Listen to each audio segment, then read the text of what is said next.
Good afternoon. Yes, we are back for one final batch of games. It is episode 26, and it is also the final episode. Yes, 253 games later. You can't see the one on the bottom. It's actually Warfly, or Flea War, or whatever you want to call it.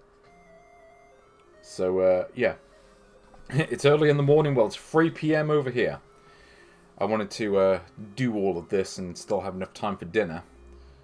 So, yeah, as I say, look, 253 games from Sonic Adventure 7, and working our way up to such classics as Zoid's Densetsu, of course, all your favourites like Holy Magic Century, aka Quest Fantasy Challenge, Bubble Bobble Part 2, Mega Man Extreme, Flipple, an exciting cube game, Railway, which I think was like Sachin's version of Locomotion, or whatever that arcade game was. We have to get the rails in the right place. Boomer's Adventure in Asmic World, we can't forget about that one. And of course, yeah, working our way up to the top 100, which currently is punctuated by R-Type 2, which may no longer be in the top 100 after this stream. I mean, with the amount of games that we have left to cover, I think it's safe to assume that the top 90 or so are probably still going to be in the top 100 at the end of the series. So, congratulations, Yannick Noah Tennis and Super Mario World 7. You are top 100 games. I'm pretty certain on that at this point. That does mean there's a couple of somewhat superfluous games, like the Japanese version of Space Invaders, which is up here mostly because it's Space Invaders. And then, of course, you know, we get the true classics like Pokemon Diamond and Jade, also known as Telefang, Kirby's Block Ball, Tetris Blast, Mega Man 5 and 4, Metroid 2, Drop Zone, both the monochrome and colour versions, because I like some Drop Zone, Robocop, and as you can hear in the background, some Bomb Jack, if you can hear it in the background. I've got it running as I talk. And, yeah, Super Mario Land, Rockman X2, of course, a far better game than the original, as established on the previous stream. And the top 10, as it stands right now at least, is Nintendo World Cup, Tetris, the original, the classic. I'm not sure if I'd say the best, but it's certainly up there. V-Rally Championship Edition, far better than the shitty PlayStation version that's a barely playable mess. Real Bout Fatal Fury Special, Soul Falchion, the international version of Space Invaders, that's the one with the Super Game Boy support, and can also turn itself into a SNES game, which is a big reason why it's this high up the list. Netto, the King of Fighters 96, Bubble Ghost, Pokemon Generation 2, and Wario Land. These are the greatest games I have played in the series today, but who knows? Maybe some true classic can come in at the last minute and take its place at the top of the list. Not bloody likely, but we'll take a look. Well, it's not killed yet. It will be killed by the end of this stream, but we still got a few more games to play. And what are these games? Well, it is, of course, the classics Xena, Warrior PS, Warrior PS Triple, I'm guessing, Barbie Pet Rescue, Bust a Movie, gotta bust a whole movie on this cartridge, WWF Betrayal, Wendy Witch Day, Woody Woodpecker, Pokemon Crystal, which I'm not doing that one because, as established earlier, I've already done that game, essentially. Powerpuff Girls, which, as you may note down there, it also says green, so underlying this is the version where you get to play as Buttercup, presumably. Zelda Seasons. Well, we've done Oracle of Ages, so I guess we'll have to see how Seasons compares to it. Harvest Moon. Mario Bros. DX, that's Super Mario Deluxe, which again, I have done before, so we won't be doing that. Street Fighter 2. Pretty sure that is just Street Fighter 2, isn't it? I'll have to check that. Dragon Ball Z. And Mickey Mouse. Well, actually, I do want to quickly check Street Fighter 2, because I think this is the regular Game Boy version I've looked at. Looks like it. Yeah, okay, this is just regular Street Fighter 2. Okay, I've done this one before. I think it's sitting just outside the top 100. Currently resting as the 125th best game, so it's somewhere in the middle of the list. Oh yes, Dragon Ball Z. That one's for all the non-Americans out there. Now, actually, I'm going to do this one first, and the reason is that I'm not going to do this one, and you will see why once I get into it. Also, I do want to show off the default Game Boy Color scheme here, just because I'm not really going to bother playing this game anyway. Yes, from 1994, so this was years before people cared about Dragon Ball Z in the English-speaking world. And, yeah, if I go for all these options, first thing you'll notice, it's all in Japanese. You know, I don't think any of these Dragon Ball games ever got localized for English-speaking countries until, like, the early 2000s. I don't think there were any on monochrome Game Boy. I don't even know if there were any on Game Boy Color. They may have actually only started localizing them in the Game Boy Advance era, which I guess kind of makes sense timeline-wise. But I do know that there were a couple of PlayStation games that did get released in, well, certainly America at least, and I can't remember if they got released in the UK. But, yeah. So if you want to know why I'm not covering this, this is why. It's because this is the gameplay. Gotta be honest, I've tried playing this one before, and I had no idea what to do. Just didn't get it. Yeah. Dragon Power wasn't released in the UK. It was released in America, but it didn't get released over here. It did get released in France with the original license. I don't know what it was about Bandai, but some of their games got localized to the French market and no one else. Like Sailor Moon, and I'm sure there were some other ones that I forgot. But yeah, basically this is like a menu-driven fighting game. Like, I've got to be honest, I don't understand what's going on or how to play it. So yeah, if you want to know why I'm skipping this one, this is why. It's just... yeah, it's just like, I don't know what's going on. Also, there is a bit of lag with the capture setup that I'm using. Because when I pressed it, I swear it was in the middle, and there was like a split-second delay. Oh, I got it that time. Yeah, I guess like somewhere between Football Manager and a fighting game. Gotta be honest, don't really know what I'm doing with this one, so won't concern ourselves with it. There are a couple other games that I want to get out of the way first as well. So, yeah, I'm probably gonna save these first 8 games for later. Also, yeah, just in case you missed it last time, the rest of these games on this cartridge, these are all ones that I've done before. Some of the titles may not look familiar. That's because they're homebrew games, and I'm not ranking homebrew games. And to be fair, these are all ones I've looked at already. So, like, if we look at Mega Mania, for instance, yeah, it's the exact same, like early prototype of the... I've shown this so many times on stream. Yeah, it's this game. The one where you can just do this and win. I'm like, of course, you can't actually win this. It just goes on forever. Anyway. Let's go on to the games I actually want to cover today. Starting off with Zelda Seasons. Just get this one out of the way. Honestly, I'm not sure if it's worth ranking this one. And I'll say why as we go on. Not that I can't play it. This is the English version, I think. If I remember correctly. Oh, there we go. I don't know how long it took to make. I'm not a programmer. But as far as I'm aware, they never got any further with that prototype, unfortunately. I've never seen any later versions of it. It's a shame too, because Mega Mania, quality game, albeit quite hard in its original Atari 2600 form at least. I tried doing the achievements on it, and I just couldn't beat the game. It's like trying to do a full loop of that game. Good luck.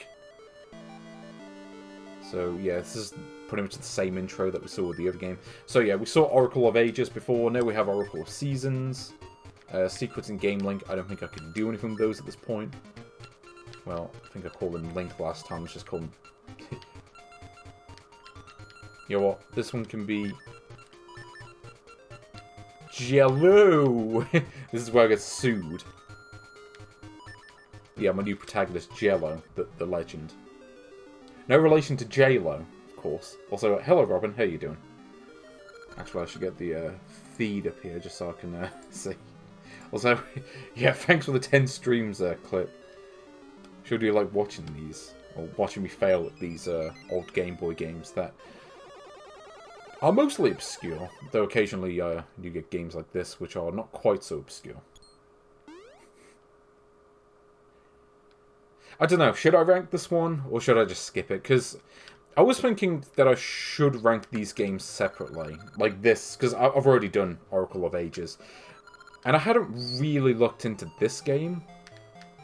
But I was looking into it yesterday, just to see how it differs from the original. You want me to skip it? I mean, I can do that if you want. But I was like, well, from what I've played of this before, and from what I've seen just, like, watching the playthrough, I didn't watch the whole thing, but I was like, I'm not going to spoil myself on the whole game, but I'm going to spoil it enough to where I know how much it differs from the first one. And I'm kind of thinking that this... Basically, the dungeons are different. I think you get the items in a different order. Certain items are different. And the plot is kind of different. Like at this point in Oracle of Ages, you know, Impa was possessed by, like, the villain.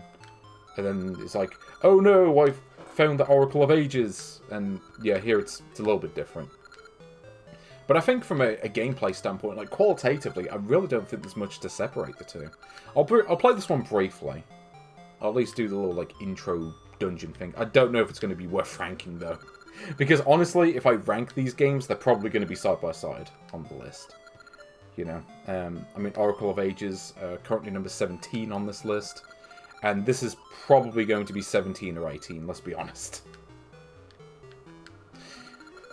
Yeah, I mean, Adventure Island 4, I never got into it. And I don't think I actually have the game, to be fair.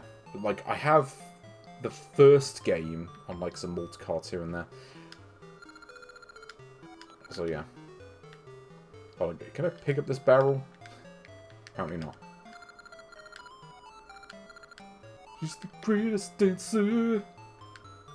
Hard Light is... Okay, well, I'm not sure if I'd go that far. I've played through Hard Light.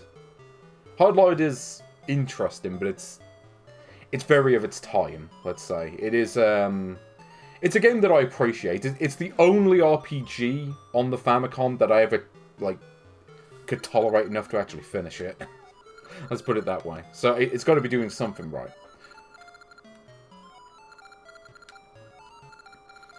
But let's be honest though, you compare Hard Light to Legend of Zelda, like, it's not even close. Like, not even, like, being facetious or anything. No, Legend of Zelda 1 is a fucking classic. It's the Legend of Zelda, and it's really rad. And yeah, here we go. I wanted to at least show this part. Yeah, I do think Hard Light should have had the option to turn off the music. Or, like, if they're going to put music in there, at least have more than, like, a 15-second loop. I had to mute the game at points. But here we go. Evil tornado person shows up. Yeah, so basically, the big difference is that Oracle of Ages, you go through time. You've got, like, the present and the past, and you travel between them. You go to different dungeons. In this one, you change the seasons. Like, basically, you get a magic wand, and you can use it to change seasons as you progress through the game. And you have to change the seasons to access different areas, and, you know, that sort of thing. If you've ever played these Zelda games, you probably know how it works. And like I say, I'm more familiar with the first game than really any of the others. Like, the first one in Ocarina of Time, mostly. I'm not gonna lie. I don't know if that makes me a basic bitch, but I like those games. I didn't really get into Zelda 2, or, I was never really into Link's Awakening that much, to be honest. Not that it's bad or anything, I don't know. I just didn't get into it as much as, like, Zelda 1. I think a lot of it was just, like, you know, you walk into, like, a pickable object, an object that you can pick up, and then, like, every single time it comes up with, like, a prompt, and then you have to skip through it, and it's really annoying. You know, Legend of Zelda 1 did not have that. Yeah, I mean, I liked Zelda 1. I'm not sure that this really is closer to the original in any substantial way, though. Like, it has references to the first game. Like, I was watching through someone play the first dungeon of this, and I was like, oh, there's a couple bits in here that kind of look like the first one. Like, you fight the boss, and it's, like, the one from that first game. Which maybe plays in this game's favour, because like I say, Zelda 1 is an all-time classic. Like, you know, if I had to name my top 10 NES stroke Famicom games right now, like, Zelda 1 is going to be up there. It wouldn't have been a couple of years ago, but after playing through it this year, I'm like, yeah, I'm pretty sure that belongs up there. Ooh, Super Xevious. I don't think I have any gold cartridges. I just didn't bother to get any.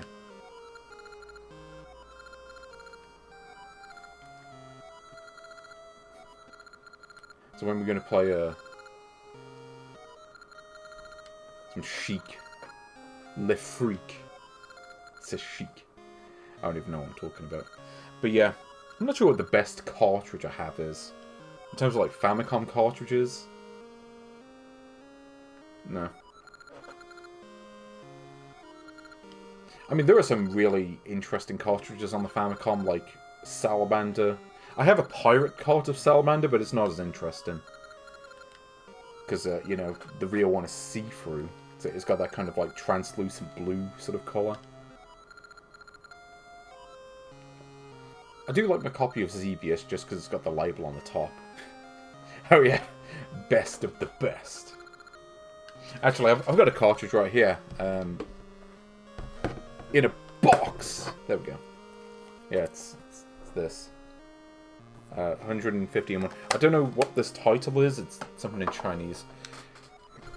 It's 150 and 1 real game. Yeah, I've got regular Xevious. I don't have Super Xevious, though. But yeah, like, you'll notice it's even got, like, the same music as the other one. Well, actually, no, this is the same music as Link's Awakening, isn't it? But yeah, gotta go to the east. But you'll notice that basically the villain kind of just fucked up all the seasons. And now it's just like, yeah, you go to the left and it's winter. You go south and it's suddenly just autumn.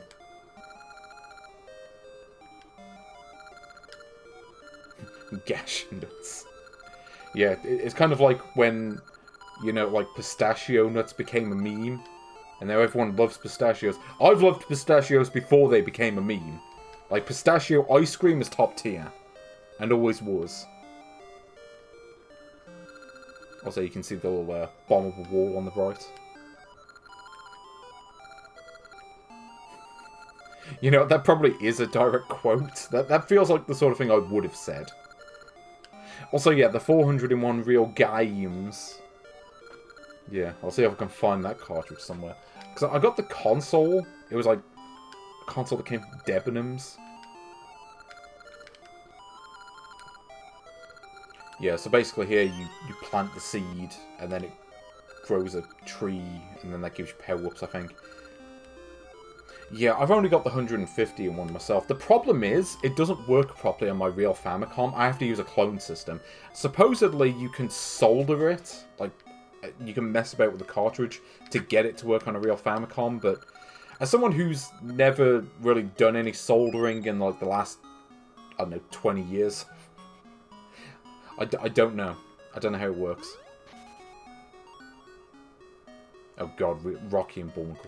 You know, that may genuinely be the worst game ever made. So it's either that or it's Sonic Adventure 7. It's one of them. But yeah, like, you'll notice here, so... like, this area is like, autumn. But it's kind of like... it feels less like a different game, and more like... You know those, like, ROM hacks of Zelda or Super Mario Brothers, where, like, they change the level designs, but everything else is kind of the same? This feels a bit like that.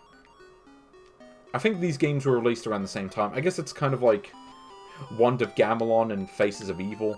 So, like, you've got this, which is pretty much exactly the same as it was in the other game. I mean, I probably will put this on the list just for the sake of completion, but again... there's probably not much to separate them. I do like the idea of, like, just changing the seasons, though. It makes me think of Sims 2, when I used to play that.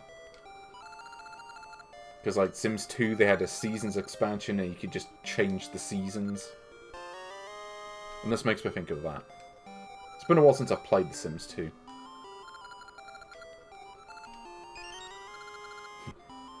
The rings!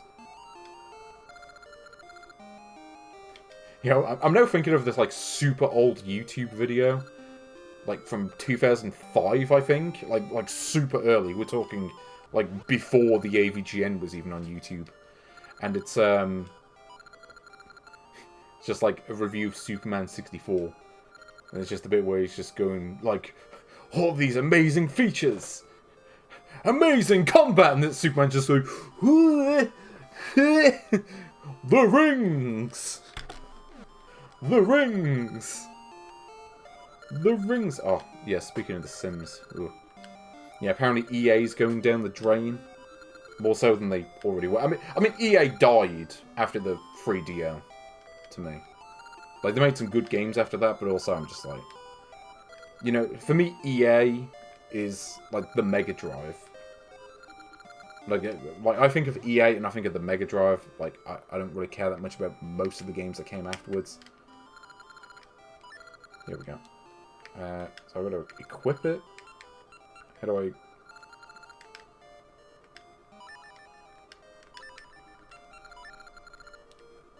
I... Okay. Yeah, so basically it's just telling you, go to the menus and equip the ring. Like that. Actually, are the menus any different? I don't think they are. No, looks the same to me. Yeah, it is kind of a similar deal to, like, Pokemon Gen 1 and Gen 2 and all that. Except those are effectively the exact same game, except they swapped out a few of the Pokemon types that appear in the game. That's it. I think this is the birds. Oh, no, it's not.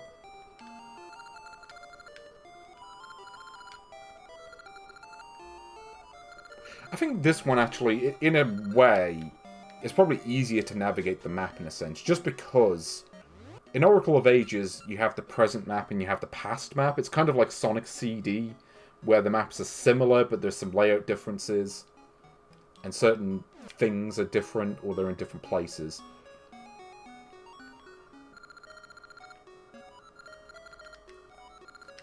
Went to go straight into summer.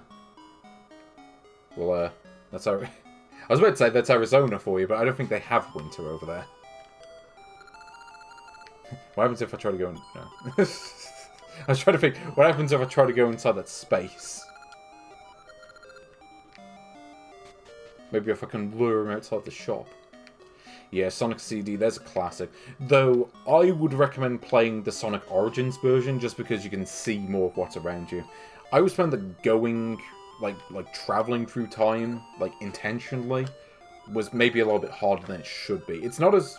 It's better in Sonic Origins because you can see more of what's around you, so... It's not quite as hard to react to what's coming.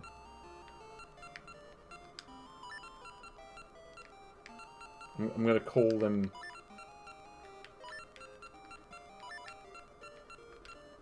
Yeah, fast... I was thinking of Vast Fame. He's like, you get to play the games on a CD. Well, I'm playing this on a cartridge.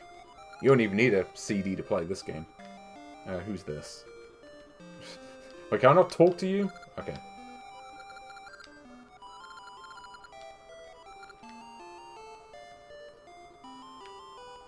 Oh, wait, what's going on here?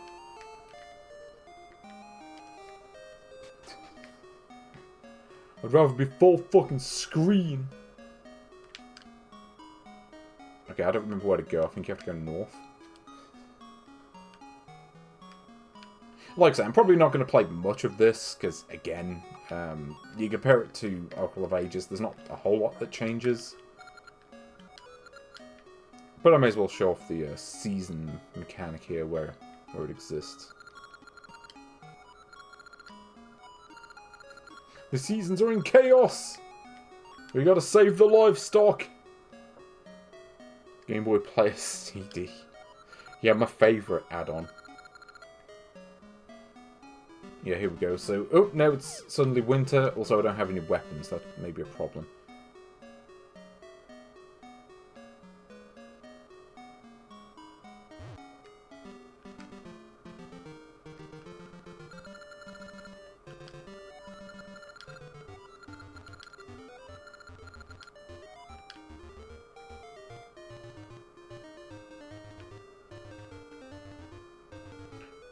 But yeah, you can kind of see a little bit of a Zelda influence here.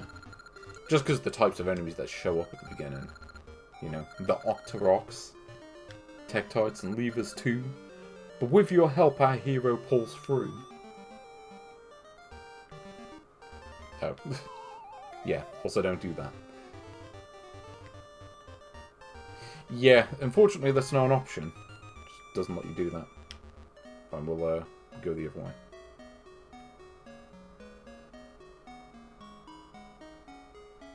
Is it here? And here we are. In the town. Oh, let's go down here. Or not, because the game would let me. Yeah, it's not where to go. Who's this artist bloke? The Hero's Cave near the western coast. Yeah, I think that's just kind of alluding to what was like the sword that you get in the first game. Like you have to go to the cave and then you find it. But you have to get like a certain amount of stuff first before the game lets you do that.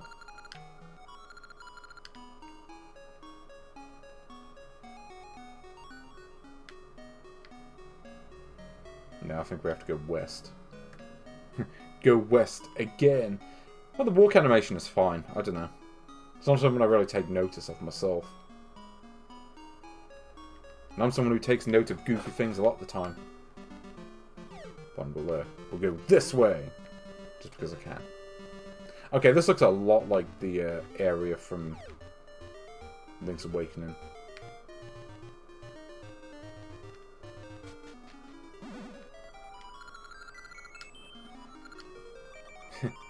Use 2 words only. Oh, I can think of 2 words. Fuck you. Don't know how to fuck something. Are they actually just... Oh. I was thinking, for a second I was like, wait, are they just reusing the map from Link's Awakening? But not quite. I do know there's different, like, types of water. You got the shallow water that doesn't kill you, unlike in that shitty Indiana Jones game. Oh, yeah, this is it. This is where you've got to go. And try not to get hit.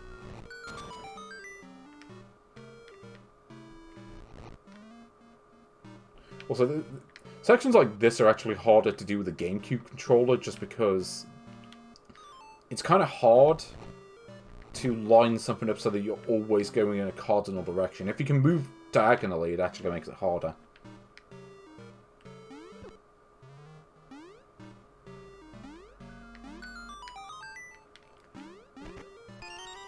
Okay, well, the key.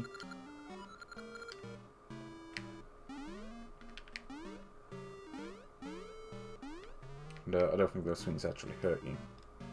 Yeah, so you can see here, go up, then we're fine. All I gotta do now is find the door. Yeah, the classic AVGN videos, like the earlier ones, tend to hold up pretty well. But I mean, the more recent ones I don't have any interest in. It wouldn't surprise me if, like, at this point it's basically a content farm bollocks. It's just like, yeah, we're just doing the same thing as, you know, whatever, like, AI generated nonsense is that I have no time for. And never will, because I got better things to do with my life. You know, get more away from the internet. Focus more on my game collection, my DVD collection, my CD collection, audio CD, of course.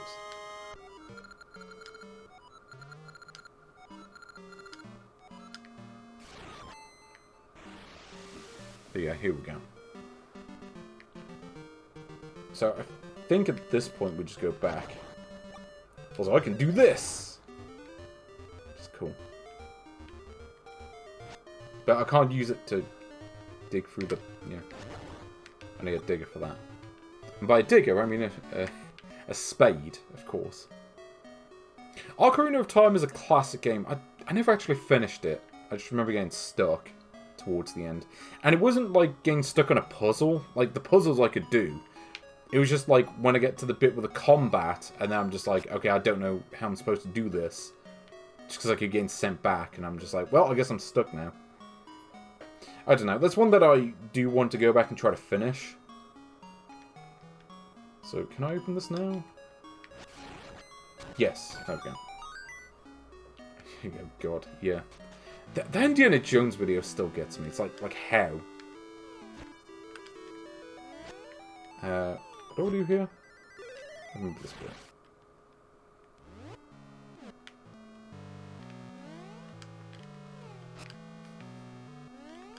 Oh, there we go. It's so unfair! Fuck! Yes. Like, he sounds like... I don't know, it's like AVGN. It's like... what I imagine, like, an old age pensioner version of AVGN would be like. Fuck. Also, yeah, big tree, kind of like the one from the, not kind of like the one from Oracle of Ages, really.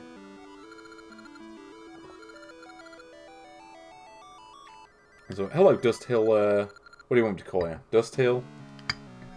DHR? Yeah, see, all the cool kids use acronyms nowadays, like, you know, call me the JPR. Call me the Caterpillar. Yeah. I'm the fucking caterpillar, the batterpillar. Yeah, that scene basically predicted the AVGN. And it's weird, because I'm sure at the time they meant it as a joke, but it ended up just being like this self-fulfilling prophecy. Like, I'm sure that at the time that they made that video... So yeah, this is like the Deku tree, but not quite. But, I'm sure at the time they made that video, they were like, oh yeah, we're still going to be doing this in 30 years. Yeah.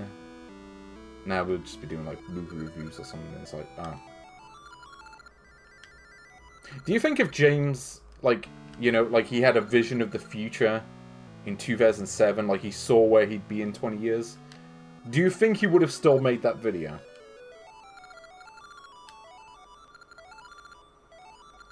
I mean, granted, I'm one to talk. I mean, I'm still doing this nonsense. But the difference is, I do it because I like it. AVGN does it because he wants the money. Like, that's the difference. I don't give a fuck about the money. If I wanted money, I wouldn't be doing this. Oh, yeah. And then he did. What's to be done? Oh, I wasn't actually reading it.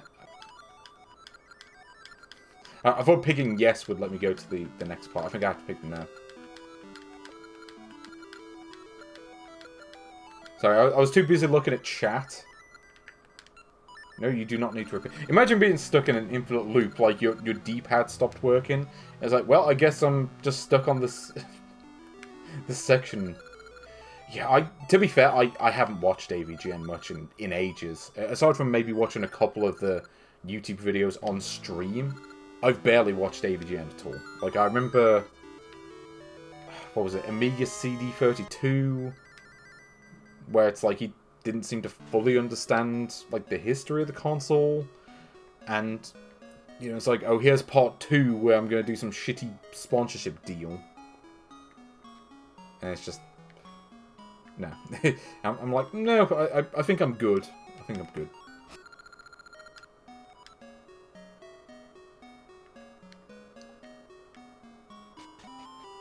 But yeah, he's very different now to where he was back in... Well, I think really he just wanted to end it after the film. Like, the film was supposed to be the finale. But then... it wasn't. So yeah, Nod Key. Yeah, we have to go to a different part of the map.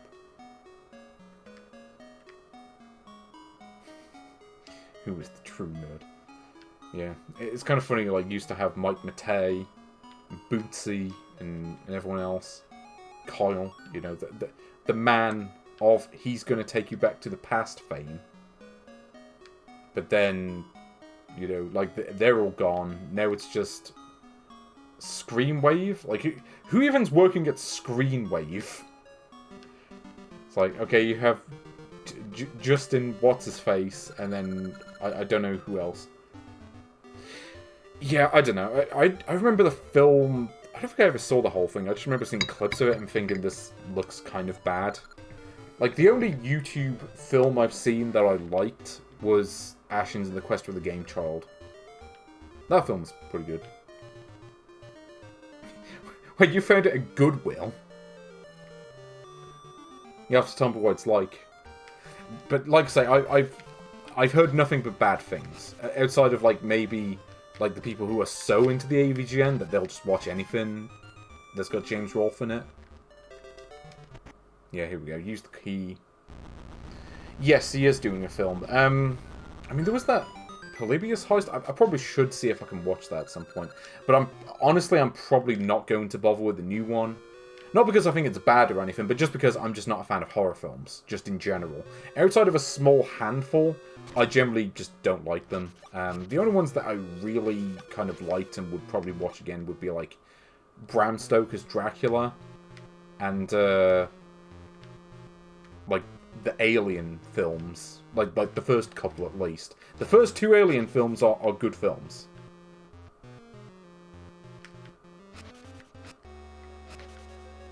And I've got like 3 and 4 on DVD. I'm not sure I've ever actually watched them. The Keanu Reeves movie. My thoughts on Keanu Reeves. I'm sorry, I'm going to keep referencing that until the day I die. Every single time Keanu Reeves comes up, it's just going to be my thoughts on Keanu Reeves.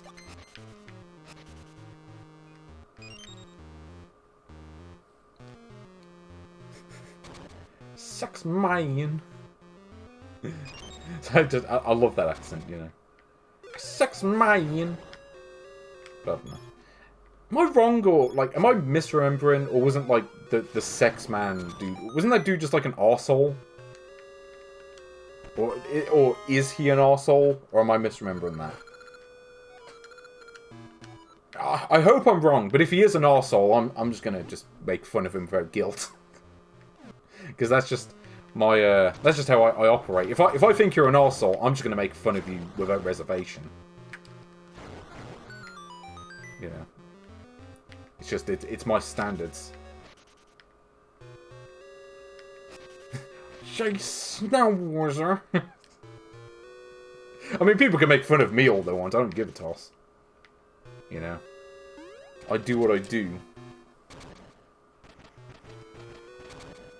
And what I'm doing right now is playing a bit of Zelda on the Game Boy Color.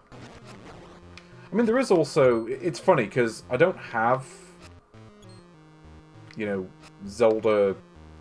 I don't have Link's Awakening DX. Like, I've played it on, like, the Switch Online app. And it's alright. I never got into it as much as other people seem to. Like, some people will tell you it's, like, one of the best Zeldas. Like I say, I just never got into it. Not because it's bad or anything, but just because... I don't know, certain things just kind of put me off, I suppose. Wait, when did you do that? Because I don't remember that at all. I'm sure I've seen them, it's just gone out of my memory. But, no, I'm just trying to think now. It's gone out of my head. Oh, yeah. Back in the earlier days.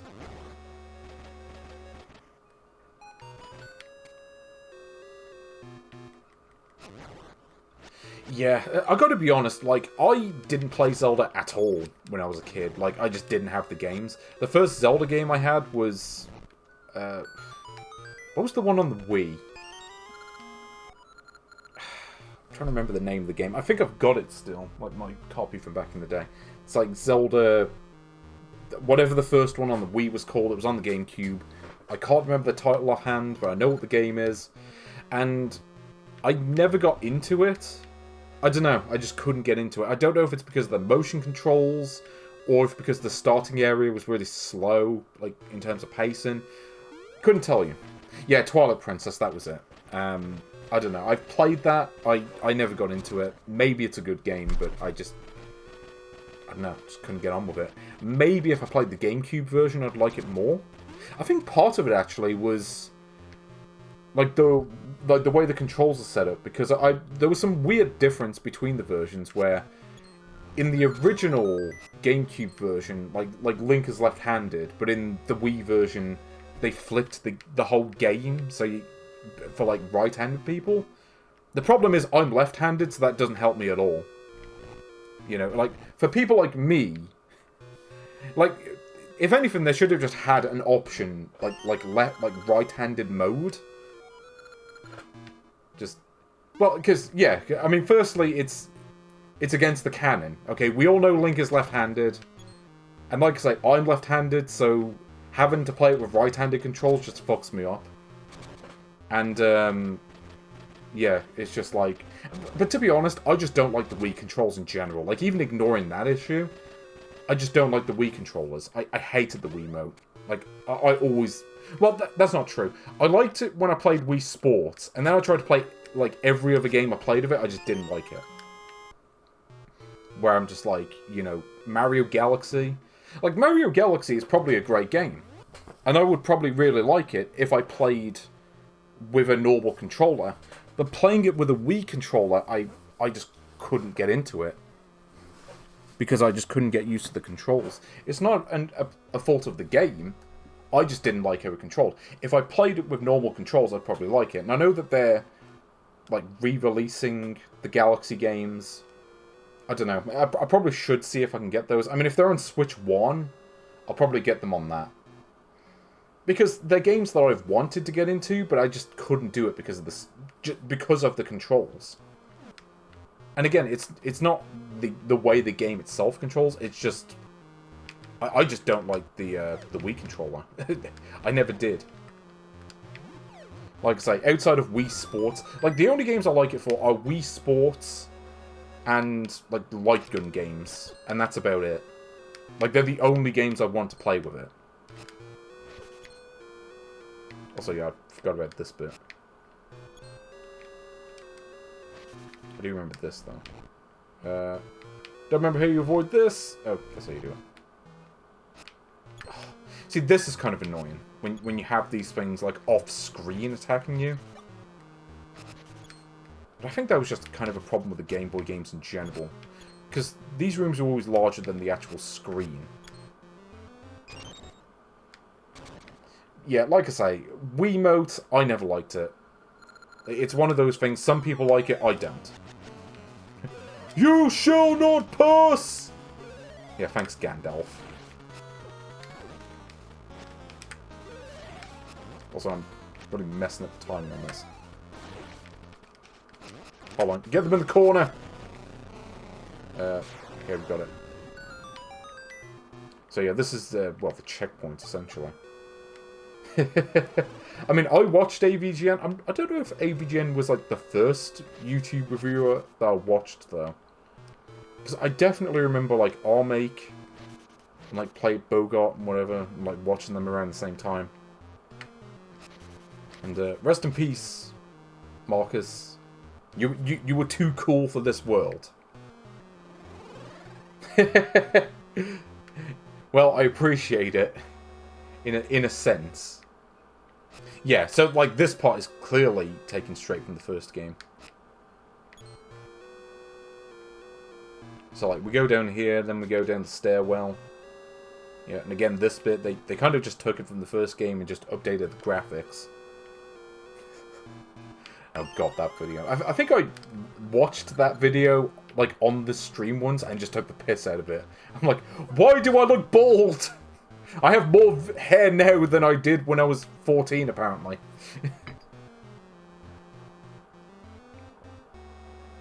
I mean, the only good part of that video is when I broke the headphones. Because it was clearly unintentional. Yeah, bald Moby, that's what I came up with. Wait, I didn't say bald Moby, because, like, Moby's already bald. That doesn't make sense. But then again, I suppose that's the kind of thing I would say, let's be honest. Yeah, deformed Moby, that's it.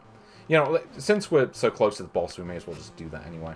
Just so you can see what it looks like. To quote a certain other classic YouTuber. What is Steve Benway up to now? I like Steve Benway, but I don't think he's done much recently. Bald Fred Twist. Also... Oh, hold on. I think I'm actually supposed to go back here.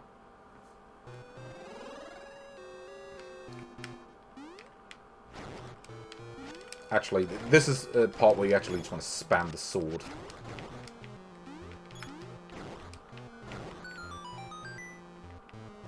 I know you can light these up, but I think it's like... Yeah, here we go. So we've got the seed satchel. Light this up. And then we can go through here. Hooray. Actually, where am I on the map? I'm in this room. With the moblins. Yeah, you can just do that. I don't think you could knock them down in pits in the first game, could you?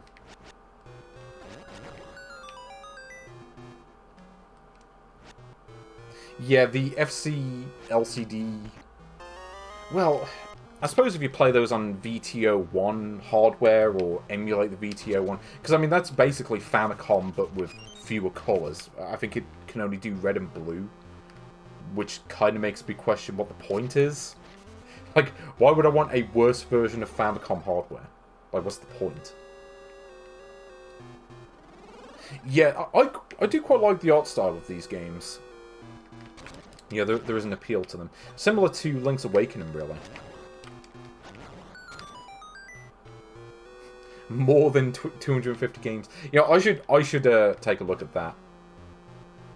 I know there's at least one game for the next series that I do want to take a look at on that CD.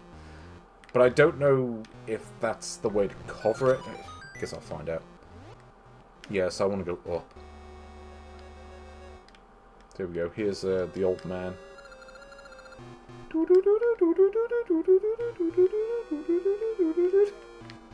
I'm sorry, it's just, I can't do these rooms without just thinking of... Oh, the 245 one. You know, I don't actually have that cartridge. I kind of wish I did, because there are some interesting games on it. And at least that one doesn't have bloody Rocky and Bullwinkle on it, a game that makes me want to die. Do I have any other items? Yeah, I've got the bombs. Let's get those out. I probably need them for this, but... Oh, yeah, these hands. Yeah, if they grab you, you have to go back to the start of the dungeon. At least in this one, you can attack them. But here's the question. Do these hands respawn or not? I can't remember if they do. I don't think in the first game you could attack them at all. I think your attacks just go right through them. Oh yeah, the Fisher-Price games. Oof.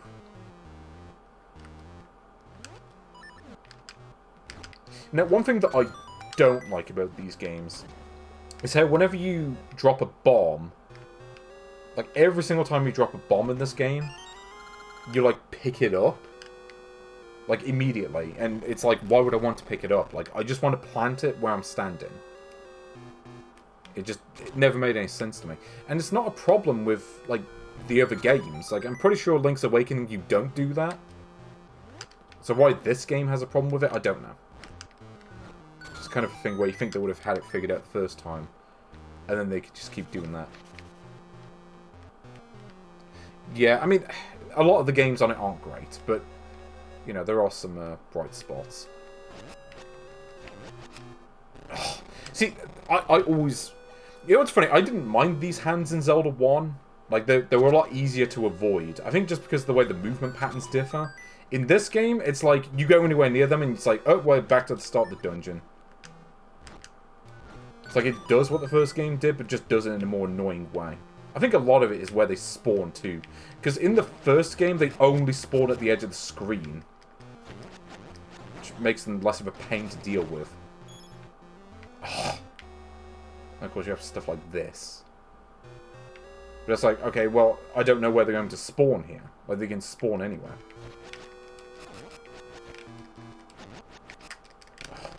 Now, you know what? You know what, game? You blew your chance. You had your chance and you blew it. But, okay, let's be realistic, though. Oracle of Seasons... I don't know. I think if I was to play through both of these... I mean, do the references to Zelda 1 make it better, or do they just make me want to go back and play that game? Probably the latter, to be honest. I don't know. It's hard to choose between them. I mean, honestly, I could put them in either order, and it would probably make just as much sense. Because, I mean, Oracle of Ages, currently number 17 on this list. And Oracle of Seasons, you know, it's not better than Super Mario Land, but it is better than Tailgater. But this game, I don't know, it's like I've played both of them before, and Oracle of Seasons, it took a little bit... Sorry, Oracle of Ages, I should say. Took a little bit longer for it to start getting parts that kind of bugged me a bit. And I think that makes it the better game. But I'd have to play through both of them to be sure. But I think, provisionally, let's just put this at number 18. It is the 18th best game. Okay, so... Here's the other game that I want to get out of the way early, because this one might take a while, and I don't think the other games are going to take as long. So I just want to get this out of the way. Well, it depends on what you define as best. You know, I mean, Bomb Jack, I would say, is best in some way or another. It's only got one of the best soundtracks. You know, let's do Harvest Moon just to get this out of the way. I'm going to say straight up, I don't know much about Harvest Moon. This is a game that I had to look into quite a bit before I started streaming it, because this is a series that completely passed me by, I gotta be honest. Like, I did not play these games at all. Yeah, there's quite a lot of Game Boy Color games, mostly on the first page, although you may have noticed that this is a monochrome game. I think there is a color version of this, but it's not the version we've got. We got the original. So let's start this one off. Well, we've only got four letters, so I can't put my real name in because it's too long. Fine, we'll just put JP in. Since I can't fit Jelly in there, this will have to do.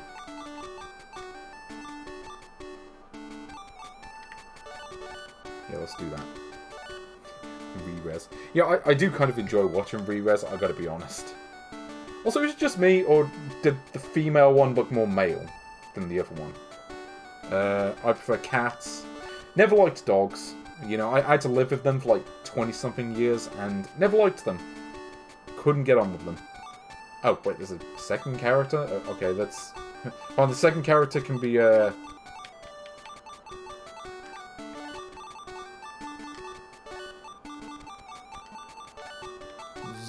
Zuak. I guess Zuak is the cat. Well, I prefer cats, you know. Also, I like whenever they say my name, they have to do it with an interrobang. But yeah, so this is a game that I've done some research on before playing it, because, like I say, I've never played these games, and I figure I have to at least know what I'm talking about a little bit. Future Ranch Master. You know, it's really funny. I never played these games, but I did play Monster Rancher for the PlayStation as a kid. Which, I think was actually the second game, because Europe never got the first one. Though, supposedly the second one is probably the best one anyway. I think. It's the one that people seem to remember. Check the date on the calendar. Well, it is currently the 27th of September as I'm doing this stream. So, we are currently in the midst of autumn. Also, yeah, cats. Well, Pink Jelly is a cat, therefore cats are better. So yeah, pick up your shipment of 5... This is Breaking Bad. We're going to the Los Pollos Hermanos distribution center. We got to deliver the video to make them shiver their didio. Left is the cow barn. You are the left eye. I am the right.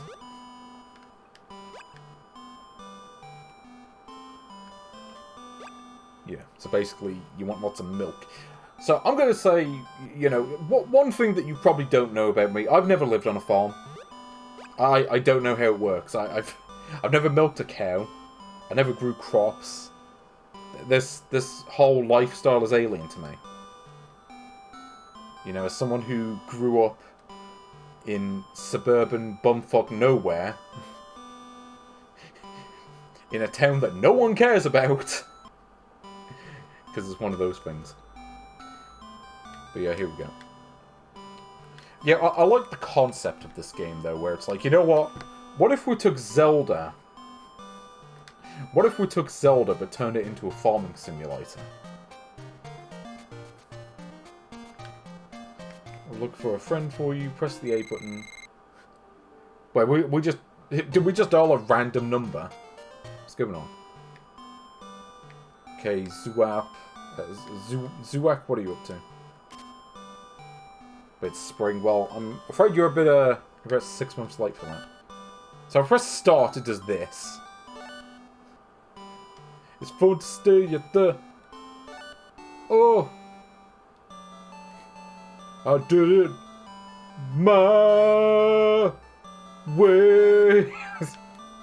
Sorry. Confirm the origin of fire.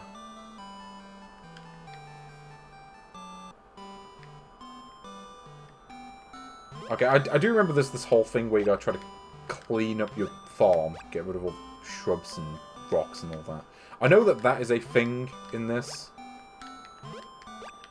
I guess, if anything, this is like somewhere between, like, Legend of Zelda and, like, those farming simulators. That's what it makes me think of, at least.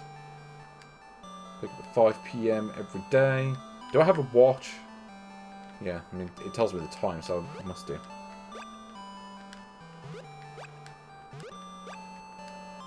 Yeah, Farmville.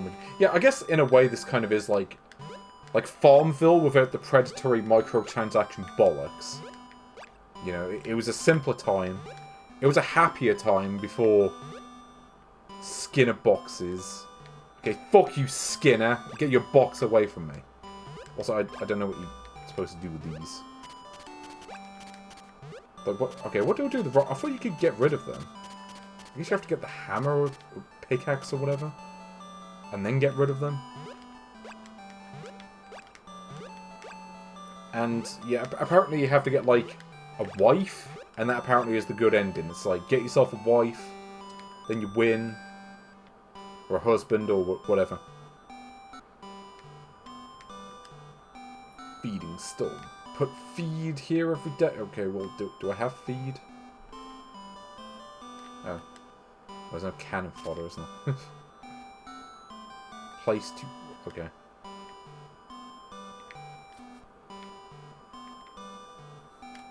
Yeah, I'm cleaning up this town. But also, I don't know where everything is. I know that the SNES version of this has a tutorial mode. Like, how to play. Like, I know that is a thing in the SNES version, but they don't seem to have that here. Oh, that's unfortunate. I used to have, another multi-cart where I was playing through Pokemon Crystal on it, and then the cartridge died. So I lost my save file and all my progress. It's a game I've been meaning to go back and finish, but I never did. Oh, where was it? Was that a croissant? Or a croissant or whatever? French is weird. I don't really get it. But yeah, like I say, I played Pokemon Gen 2. I just didn't finish it because I lost the save. No, this is the house. There is money in the drawer. No, I don't want to sleep. I'm already awake. I am not the type of person to go to bed if I'm already up. Cow and chicken. Hey, what's going on? I guess I have to get pets. Rice... Wait, rice balling. Why are the 3 L's? I don't think that's how the English language works. Wild grape juicy? Okay, it's very Japanese-centric food. So it's like the kind of food that you find at Kenji. So I'm guessing I have to leave this area. Like, okay, I go out here. I assume this is where I get the stuff. There's a flow shop, juice bar. Go to church. Go to the tool shop. Hold on, I think I want to go to the flower shop. Well, English language is it's a very confusing language. Come in, JP. Oh, we got turnip seeds, potato seeds, grass seeds. Okay, what do I want the grass seeds for? Yeah, I'm gonna farm all this grass and I'm gonna sell it. Or maybe it's grass. That's where we get the money from.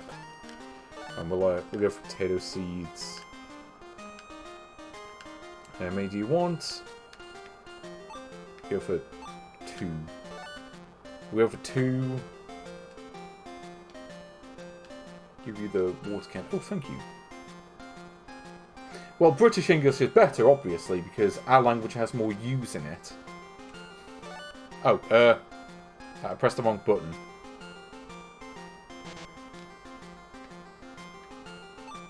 Yeah, we'll get some turnip seeds. Grow fast, but not worth much. Get 2 of these as well. I'm probably not going to play this for that long, but I want to at least, you know, make it a point to... Yeah, we're not going to bother with the grass. Given the price, it's probably best probably best that I do something else. How are you doing today? Buy a cow. I imagine these are probably more expensive. Cow medicine. M potion? Is that measles? Okay, how much... I'm guessing... I mean, surely the chicken would be cheaper to buy. Yeah, because obviously I can't afford a cow. Chicken costs 500, I think. Can I afford that? No. No, I need to... Oh, I see. Okay, you need the grass for the chicken. Okay. I was like, what do we need grass for? Because you can't really farm for that. Tool shop, because I do want a brush and a milker. Brush used that. Oh, okay. Well, I'm sorry. Also, the thing moved on its own.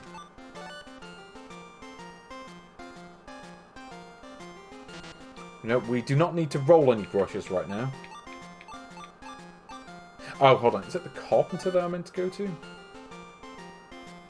For you material. What is the material? 50 material. Well, I can't afford it right now.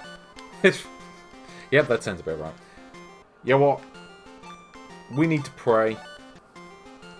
Okay, Jesus will save this game.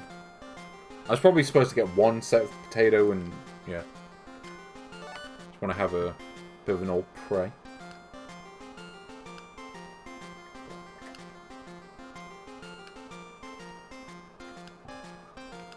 Okay, let's, actually, what happens with a fortune telling? Your fortune today is... Your fortune looks normal. Hooray. It's kind of weird, like, I can't really think of many, like, simulations like this on the Game Boy. Like, I know there's a version of Daisen Ryaku, which was, like a hardcore, like, military strategy game. Like the original one. Pretty much. So we gotta plant some stuff. But where? Okay, I know you're supposed to have some sort of tool to get rid of this stuff. Yeah, so it's like 3 PM. Oh, that's right. Yeah, you can run.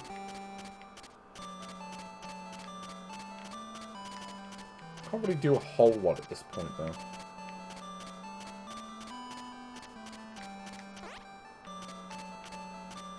Yeah, like you see all the... You see all this stuff in the way?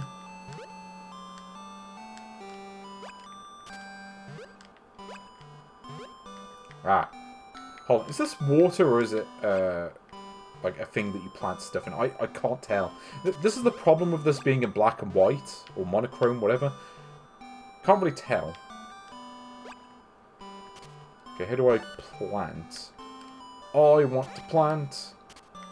But it's not letting me... Oh. Well, no, 'cause surely I've got the stuff to plant on me, don't I? A juice bar. I'll bet that's what it is. It's being warm. Tomorrow will be a fine day.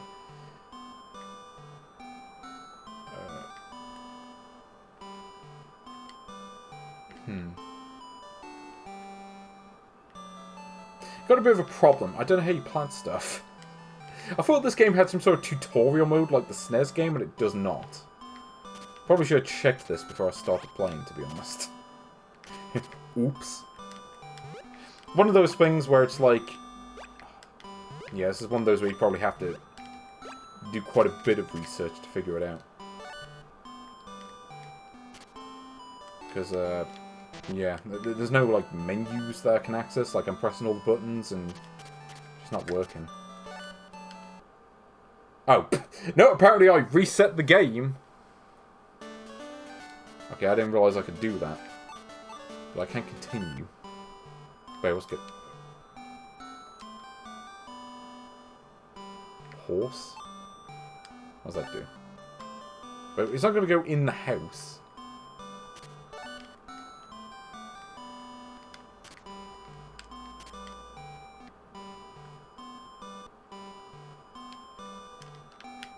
Yeah, I'm trying to figure this out, but the menus don't make it obvious. I think that's the problem with this. It's one of those games where you really need the manual to know how to play it. Again, like... I mean, let's put it this way. This game is in-depth enough that they have a built-in tutorial in the console versions. I don't know if it's a case where they just didn't have room on the cartridge.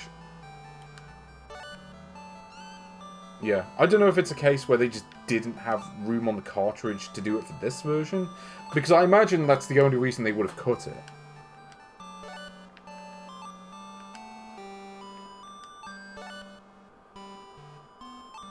Yeah, this isn't really helping. It's like, okay, now we got a picture of a hand. I mean, you tell me how to play this, because I ain't got a clue. So the problem with games like this is when I can read the text and I still haven't got a clue what's going on. I don't know. We may have to bin this one, unfortunately. It's probably a good thing I didn't save this for last, because be a bit of a damp squib. And I should point out, this is not a fault of the game. This is really just a fault of me not being familiar with it. Maybe if I sat down and figured out how to play it properly, maybe I could do something with this. Yeah, I think this is one of those games where after a certain number of days it just ends. And then you get like a good end or a bad end or whatever. But, yeah, without the manual, I don't think I'm really going to be able to figure out how to play this. It does make me wonder why they bothered including it on this cartridge. I don't know. It's hard to tell if I'm just being an idiot, or if maybe this was like a bad choice to include on a multi-cart that doesn't have like a menu. Or, not a menu, but like no sort of manual or like any sort of reference on how to play the games on the cartridge. Because, you know, you can put something like Pac-Man or Bomb Jack on these, and you can pick them up and play them pretty easily. Like, even Pokemon, like, you generally kind of know what the idea is, like, how to do it. This, not so much. So, yeah, we're probably going to have to bin this one, unfortunately. So, apologies to any Harvest Moon fans out there. But, okay, let's do some games that I will actually be able to figure out. Kind of felt bad, because that is one that seems like it would be quite interesting if you know how to play it. Well, I don't know. I mean, the thing about, like, most of these games, again, like, you look at a game like, I don't know, Dead Heat Scramble, like, it's not necessarily good, but at least you play it, and within 5 minutes, you know how to play it. Like, you understand the basic mechanics. Like, you don't need a manual to figure it out. It's kind of funny, like, I think of the Atari 2600, like the TV Boy, and how there are certain games on there where if you don't have the manual, you ain't gonna have a clue on how to play it. Like Superman, or this one where it's like you have to match up like letters, but like the game is so abstract in how it's presented that if you don't look it up on how to play it, you ain't gonna have a clue on how to play it. Then again, I'm not sure that game had a manual to begin with. Okay, let's just do these like first 8 games. And then, well, not getting Pokemon Crystal anyway. Yeah, that's IQ 180, that's the game I'm thinking of.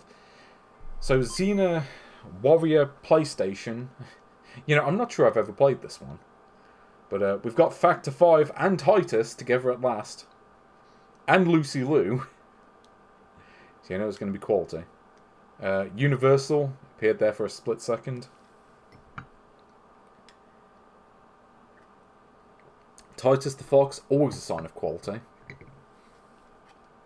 So, who actually made this game? I want to know. Like, is this a Titus internal game? It might be. Also, I'm not sure about this rendering of oh no. That is, could have done a better job on Xena's face there, let's be honest. But, you know, I remember there were, like, a bunch of games based on Xena. There was a fighting game for Nintendo 64. There was some adventure game sort of thing for PlayStation. There was, like, this really shitty PS2 game that I think was actually done by Blast. So that's how you know it's shit, because Blast made it. Like, I don't think Blast ever put out even a half-decent game. Like,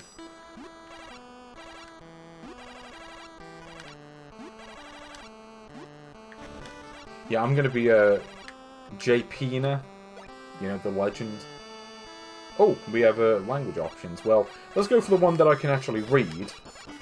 Good old English. Okay, what is this? Okay, I do not remember this game. I may have played this, like, briefly once when I first got the cartridge, but I don't remember what this is. Is this gonna be like Zelda? Will you be... Wait, is this one of those the whole game takes place in a dream games? Is this like Mario 2? I mean, I like Mario 2, but, yeah. Okay, so... also, yeah. Fix Xena. Oh. Oh, that's some quality. It's like, oops, I guess we drowned. Like, even Link only loses a bit of health if he falls in the water. Okay, let's see what the options do. So, stop brings this up. I'm guessing this is jump? Yeah. Spring I assume is jump. Was this on Classics of Game? I feel like it was. Well, it may as well have been. Sorry, you need... Oh no! No! Oh no, this is like some Resident Evil nonsense where it's like, we're gonna limit the amount of saving you do. I hate when games do that. You should just be able to save whenever you want, like in Pokemon. But yeah, like, whenever I press the select button, it does this. Yeah, like, this has already dropped like 50 places just for this prompt. So, yeah, this is definitely a Titus game. I can tell you that. Like, what is this dash move? To the left! Take it back now, y'all! One hop this time! One hop this time! Right foot the stomp! Left foot the stomp! Slide to the left! Slide to the right! Crisscross! It's probably the most fun I'm going to get out of this game. Titus... I mean, the type of bad it is, it really depends on the game. Like, Titus games are usually awful. Like, the only decent one that I can think of offhand is Automobili Lamborghini. Like, that one was sort of okay. Okay, who is this? You cannot forge further without arming yourself. Great. So basically, you gotta find a sword. Which makes me wonder, why doesn't Xena just already have a sword? Oh, here we go. Okay, yep, just go to this random corner and there it is. Yeah, a bit of a change from Oracle Seasons, where you have to go through a whole dungeon to find it. And had a bit more going on. Okay, so this is opposite to Zelda, because in Zelda you use the B button to attack, and in this game you use A. And the problem is I'm kind of used to the Zelda method, so swapping the controls like this just kind of messes me up. So, what is with all the stuff in the red? Is this the Dudley Canal?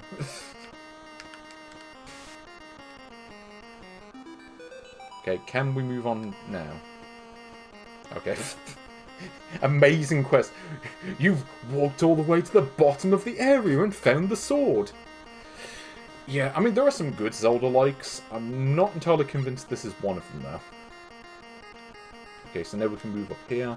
Also, like, the fact that this game has a life system, I don't really understand that. Like, what Zelda-likes have a... But what's going on here? Okay, let's see. Passage is closed. I think... They couldn't even put a full stop there. The passage is closed. I think the fairies need help. They live to the west of the... Oh, is that meant to be a W? They live to the west of the maze. That looks like a V, I'm sorry. Like, that is just a V. They live to the west of the maze. Does the fairy have a German accent? The fairies need your help. They live to the west of the maze. You must hurry. Apologies to any Germans out there, but, you know, you can make fun of the English accent as much as you want. I mean, my accent is already, like, stupid anyway, so... The screaming chicken doors. Also, yeah, also, this... Bit of an odd setup when you've got... You know, for a second I thought this was water. Because, like, the water in the first bit looked a little bit green. Beehive clearing. Oh no, am I gonna have to fight bees? Oh no, not the bees! Oh. Okay, we just collect gems that look like they came straight out of an Ice Code game, but whatever. You've got a diamond, hooray. Yeah, this really reminds me of, like... It's like somewhere between Oracle of Seasons and, like, the Nice Code Zelda bootleg that I played once. Which is not a good game, by the way, if you haven't played that. I can't remember, like, what game they bootlegged. It was one of the, like, later Zelda games that may have been, like, the Minish Cap or something like that. And, okay, I guess it's just a case of hit all these things. Ooh, hit all these things. Actually, what happens if I attack a bee? Is there any reason to do that? Nope, apparently they're invincible, so... Yeah, it turns out swords not very good against bees. Yeah. Oh no, we're gonna get this every single time, aren't we? Rage where you F off the game? Well, which game is that? Is that Bubsy 3D? You know, it's been a while since I played Bubsy 3D. Maybe I should go back and play that, because I know they re-released it recently. There's that new Bubsy game that looks surprisingly good. It's kind of like, you know what? We know what the audience for Bubsy wants. Like, they want Gexby. They want furry. They want the furry content. We're going to give them that. And we're going to give them more competent gameplay than any of the previous ones. So I don't think there's anything else here. I think this is literally just you go here to find diamonds so you can save the game. I've got to be honest, I wasn't expecting this game to have a save feature. Also, why does Xena get hurt by bunnies? Oh no, not the deadly bunnies from Xena. You know, my favourite adversaries. Yep, this is definitely a Titus game. So, oh.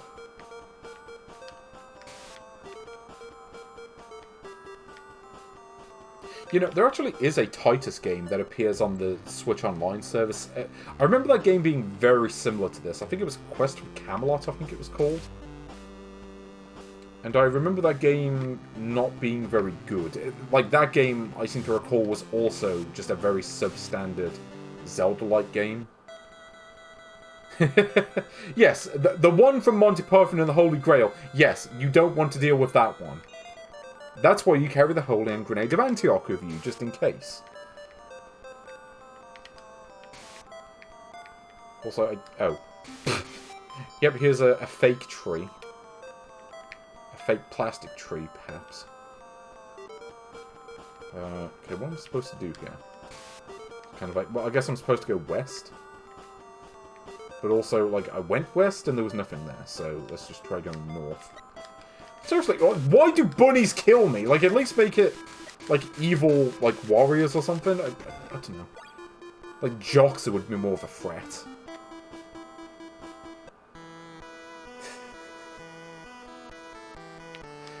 Okay, well, you know, I take that back. Okay, Homer Team cannot F off. You know, Homer Team, they have their place. You know, they made some interesting stuff. They made a really good version of Babs' Break for the Famicom. And that's enough for me to forgive them. So, okay, we need to go... Oh, we can't... Can I jump over this rock? Okay, this rock is like 2 inches high, maybe. But I can't jump over it and I can't attack it.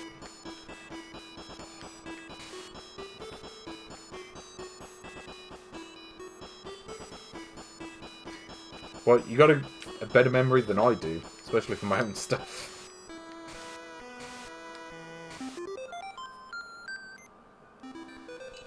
1, 2, 4, 5, 4, 3, 1.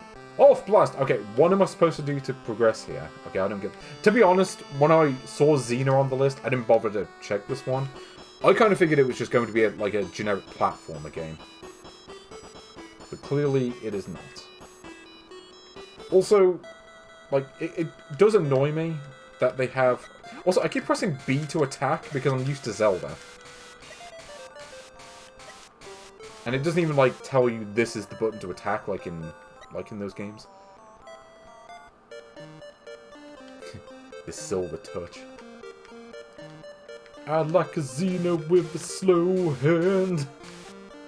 I like a Xena with the silver touch. Okay.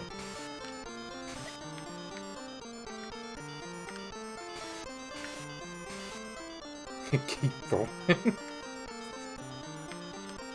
So I'm presuming there's something I'm missing in this area. It's like, oh, well, there's a specific object you need to do the thing. Yeah, like, I don't get the point of the jump. Like, is it literally just to dance? Is that the only purpose of it? It's like...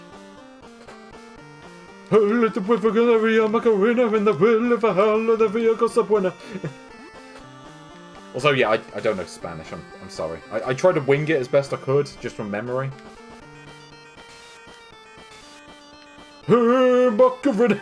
Like, that's not even close to the Macarena dance. I don't care. Am I supposed to kill the bees?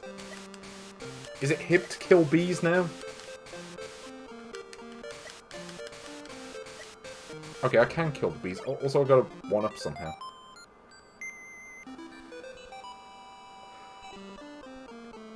You got an extra pot of honey. Okay, what does that do? Can I select it? Apparently not. I've got an A button, a B button, and nothing. Select is just the save game option.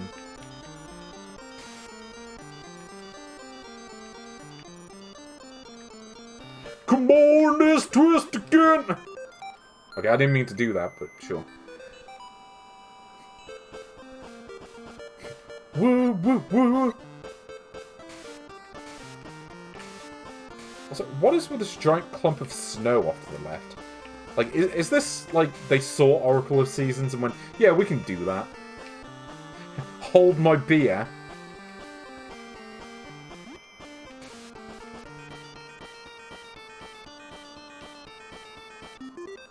Also, every single time it does this. You've got an extra pot. Unfortunately, we're not going to tell you what the pot actually does. It's just, we're going to say that you got it. Yeah, like, you think they could have, like, masked the trees so you walk behind them? I don't know. Something about this feels a little bit less refined than Zelda, let's be honest. Like this, where you have to walk in front of it in a certain way. Like, was this a Titus Internal game? Because I didn't see anyone else who worked on it. Like, I don't think this is a Factor 5 game. Like, this does not feel like Factor 5.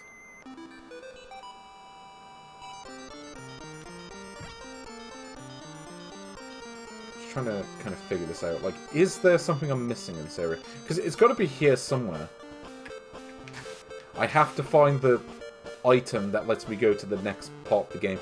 Because it's like, oh no, I can't lift up rocks. I mean, though actually, to be fair to this game, in this game's defense, Link's Awakening kind of had the same problem, where it's like, it takes surprisingly long for you to get the item that lets you lift up rocks. It's like you have to get through, like, the first couple of dungeons, and then you can do it. And I never really understood that.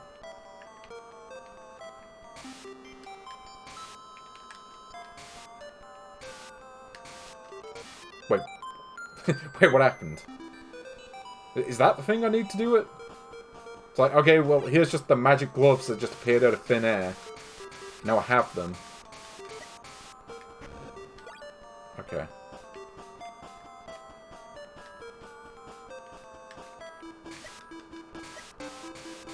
So something about this, like, attack and sprite, it kind of looks like it came out of a bootleg game. Like, especially the Game Boy Color bootlegs that have... I feel like they have kind of a similar art style to this, from what I remember certain ones do, anyway. I was like, welcome to Maze. Okay, do I need the magic glove for this area? I'm gonna guess I do, because surely that makes the most sense. Can I equip the glove?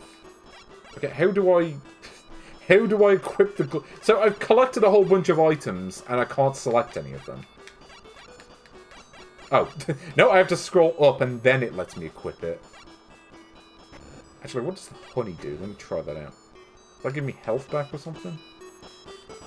Nope, it doesn't give me health. Oh, hold on. So I can set that to B. There we go. Okay, I fixed that. At least it lets you remap it. Oh, okay, so you don't lift it up, you have to do that. Okay. Well, sure, whatever.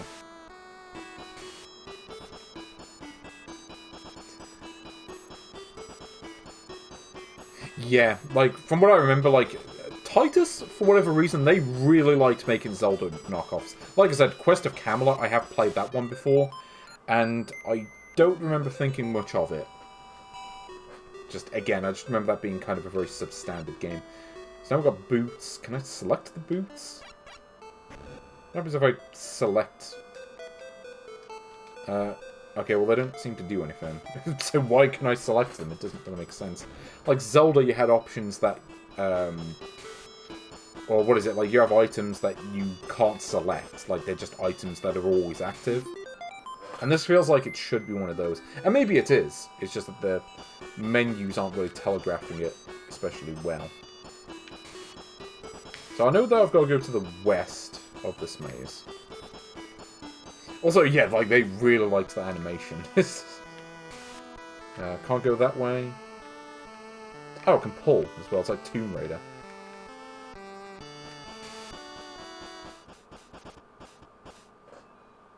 I want to at least see if I can figure out this first area.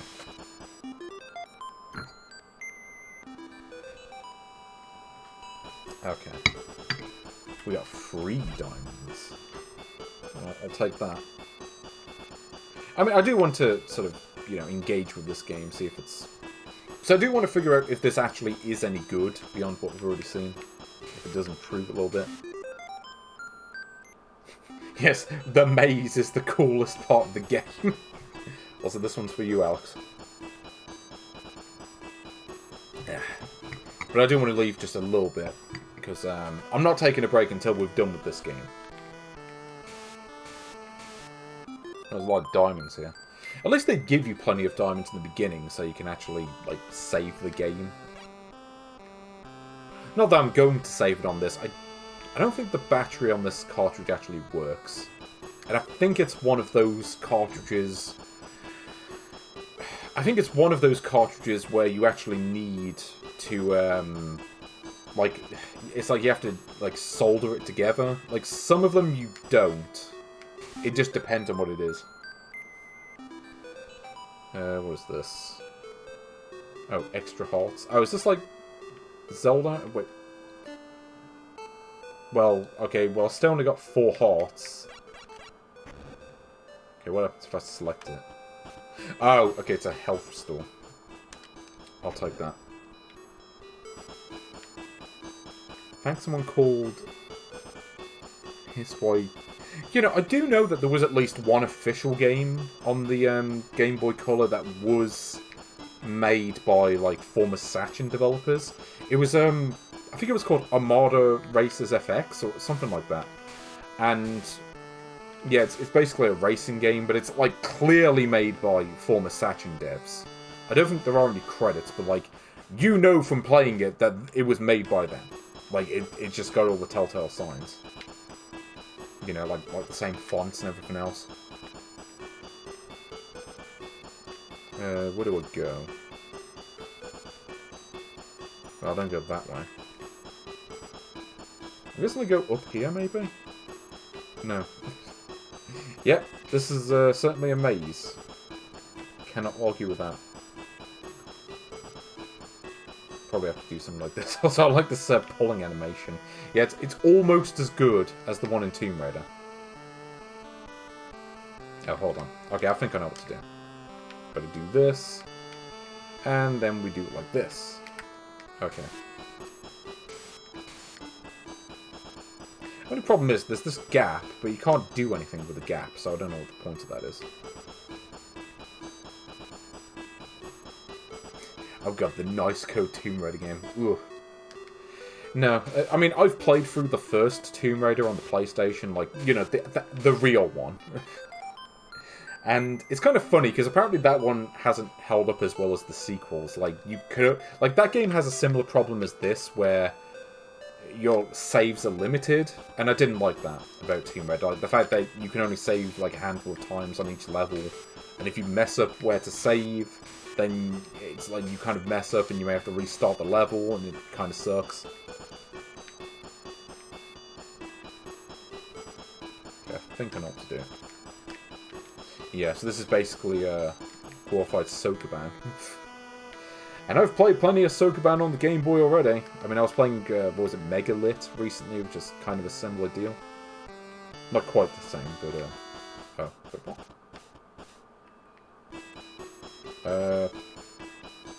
Okay, now I'm stuck. Because surely I can't pull this back far enough to where I can go. Yeah, like, I don't get this bit.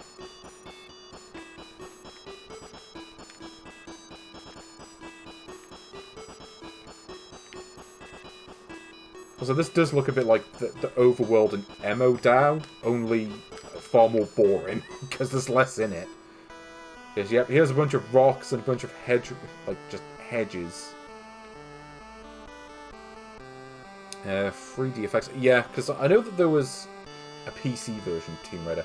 I seem to recall that's actually the better version.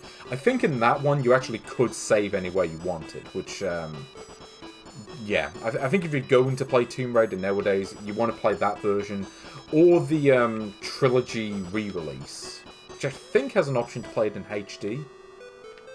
So, you know, I'd say probably play that. I played for it on the PS1, because the version I had back in the day. But like I say, you probably wouldn't really want to go for that version nowadays. It's just, not the best way to play it.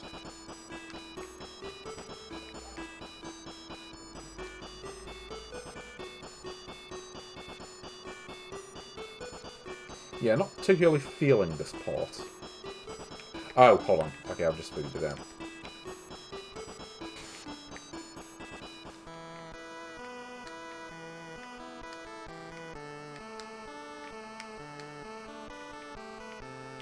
I'll give him this. Whoever did the music for this certainly gave it a good go. The music's not bad, actually, I will say that. Okay, there's nothing there. Let's check this bit before we go. Oh, okay, I didn't realise there was something here. And suddenly we're in a volcano? What? Oh, I get the feeling I probably wasn't supposed to go this way. No, let's go west. It is peaceful there. And therefore...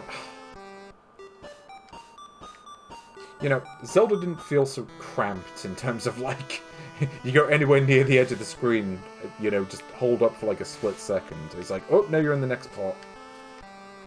Like, look at this. I can't even pull a rock without, like, ending up on the next screen. It's like, no, you gotta do it this way, then this way, otherwise it takes you to the next screen.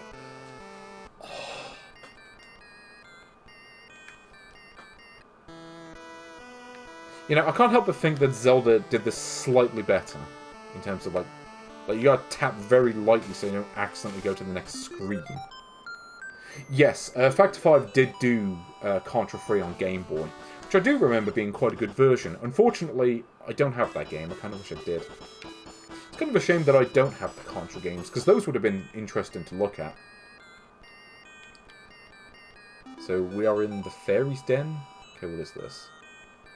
I have no information. Well, thank you for the... Thanks for the help. Also, thanks for bumping into me so you can say it again.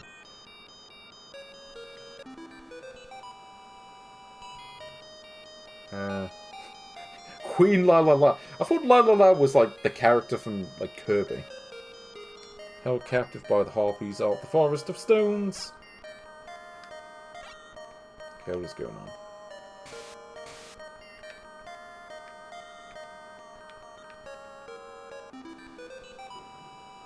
Also, I can't even tell which one I'm talking to.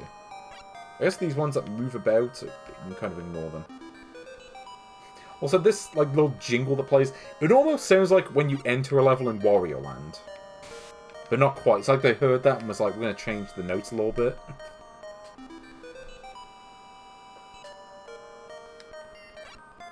Okay, so... Oh, well, I was trying to collect the bugle horn, and then it's like, no, I'm just going to get in the way because I'm a git. Yeah, Donkey Kong 94. You know, I gotta be honest, I never got into that game. Not that it's bad or anything, I just never got into it. Just kind of bounced off it. I don't know what to tell you. Maybe I've just got bad taste. So, let's grab the shell. What does this do? I have Contra on Game Boy. I have the Switch Contra collection. Like, I have that. Also, hello, Koosh. Is that how you pronounce it? Oh, wow. A fairy that actually has something to say. Who would have thought it? His rates are very high. Keep 50... Oh, no. So, you need diamonds to save.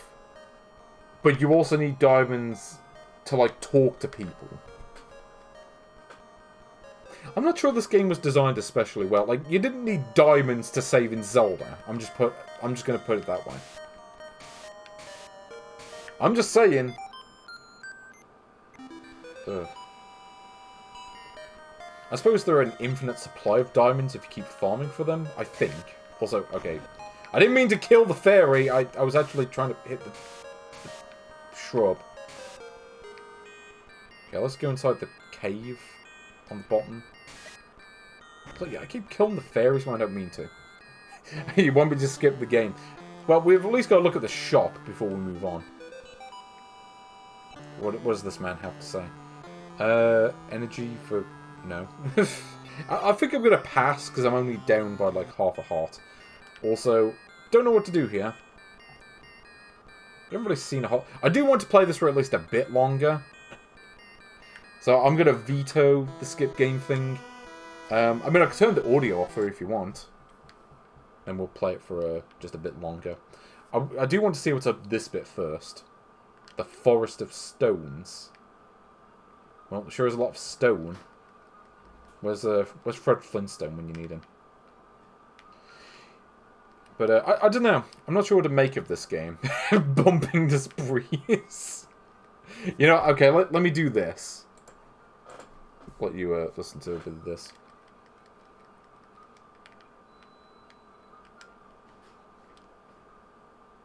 Okay, what am I supposed to do here? Honey. I don't think that honey's going to do anything, but let's try it anyway. Yeah, it's one of those context-sensitive things. Yeah, the LXP songs are actually pretty good. Actually, can I do the, you spin around on the spot thing? No. Can't do that. Okay, 0 out of 10. What does the hole do?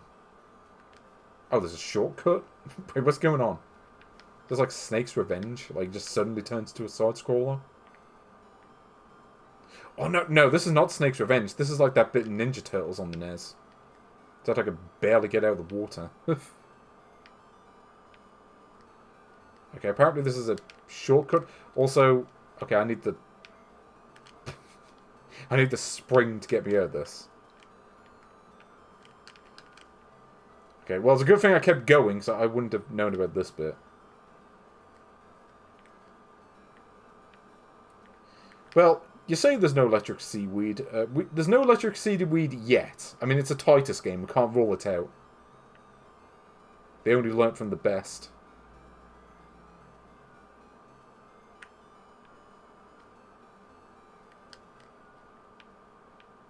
So, like, you move really erratically, and the fact that this is ice as well is not helping.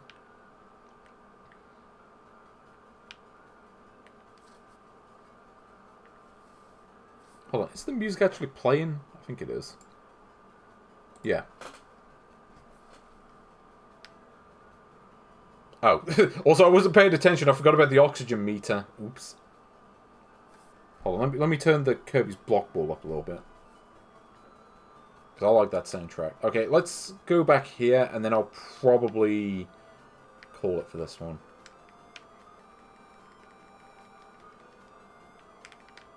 I don't know if you can hear the actual game audio.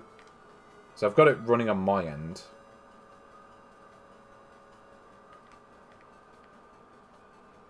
Wait, what is this? Help? Oh, I gotta kill this bastard. They kill you, you bastard! Also, I can't turn around. Okay, there we go.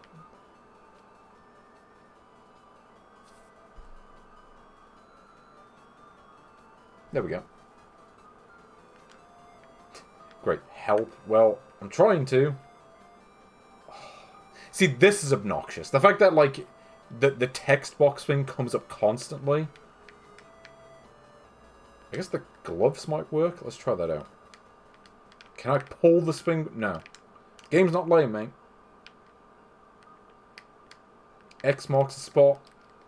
But I can't do anything with it. Yeah, this is a... Yeah, let's be honest. I mean, this really is kind of a sub-Legend of Zelda. It's like they tried to do that, and... Yeah, this really is just making me think of the Quest of Camelot game, which is not good. But hey, we got a puzzle. Circle, triangle, extra... Is this a PlayStation game? Yeah, where is Lolo? What's he up to? Adventures of Lolo. That actually was, there was a Game Boy game in that series.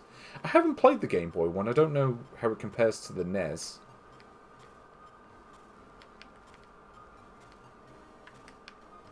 But yeah, gotta be honest. This one, not particularly doing it for me, I've got to be honest. Not that it's like the worst thing ever, but it's just... It's kind of dull. I don't know. It's like... There's something about this missing. It's like, okay, well, how do I interact with these objects? It's like, okay, if I use the spring... Yeah, so it just does that. I use the conch shell. Which, yeah, it's like I have to stand off to the side and it does it. And if I use the honey, it does nothing. Jimmy White is always in the distance. He cannot be stopped. Nah, I gotta be honest though. Okay, yeah, I think we will now actually skip this one. I think I've played it enough to know. Don't think I necessarily want to really bother playing this one, unless the game magically becomes amazing later on. Yeah, we'll probably safely leave that one in the distance. But where does Xena Warrior Princess go on the list? Well, it certainly doesn't go on the level of Legend of Zelda, let's be honest. Though it is very much like Legend of Zelda, it's nowhere near as good. It just doesn't feel as nice. It feels a bit too fast. The combat, it feels very unpolished. Like Zelda, the Zelda games tend to have a lot of polish to them, and this clearly does not. You know, it feels like a Titus game. I mean, the audio isn't bad, but it's the kind of thing you don't want to hear the same song for ages. And in a game like this, that can be a problem. The graphics are okay in places, but then like the animation doesn't look great. And the items, there's a lot of context-sensitive stuff that the game just does a really poor job at explaining, I think. The map just feels kind of formless. Like, there isn't even any kind of in-game map. Like, you have to spend diamonds to save the game, which sucks. I hate when games do that. So it's losing points with that. I don't know. Like, this certainly is not on the level of Oracle of Ages or Oracle of Seasons. You know, it's nowhere near as good as that. Wario Land 2 is a better game. You'd be better off playing Ninja Boy. I mean, Penguin Wars is a far better game. Let's be honest. You know, Shanghai. I mean, Harry Potter and the Philosopher's Stone, as poisonous a franchise as Harry Potter might be, that is a better game than this. even with it being Harry Potter, it is still a better game. I mean, obviously, Mr. Do is better.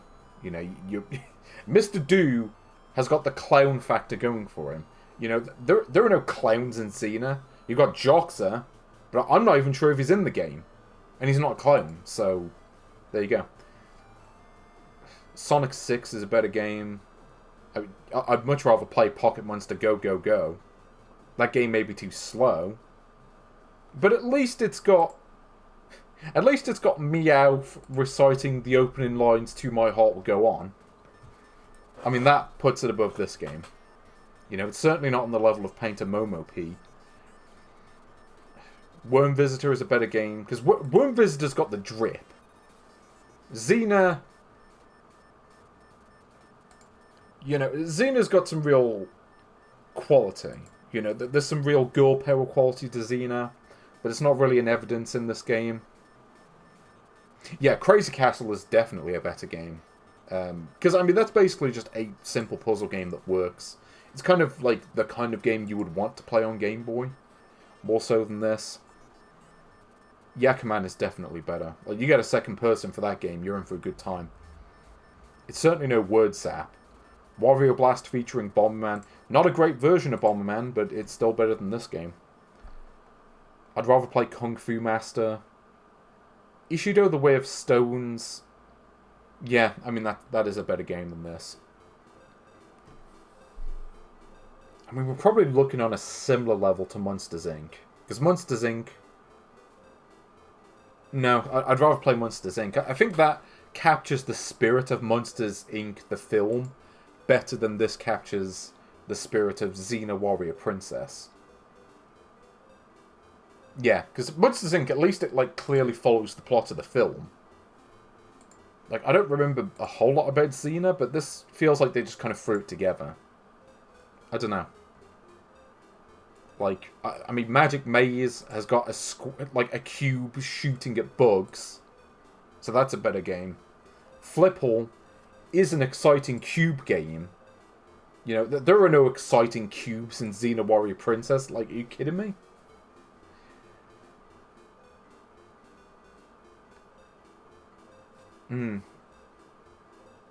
Jurassic Park is better.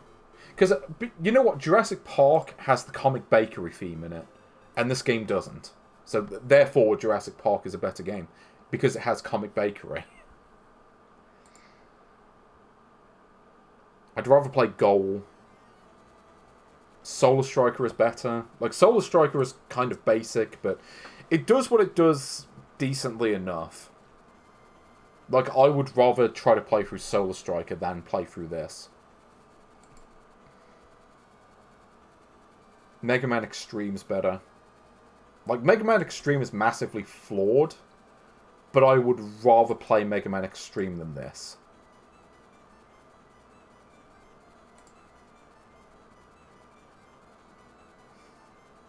I think it is better than Ranma 1/2, though. Ranma 1/2 doesn't really try very hard. It's just kind of like, here is a basic puzzle game that we just stuck the Ranma characters into and called it a day. Like, this at least tries to do a little bit more.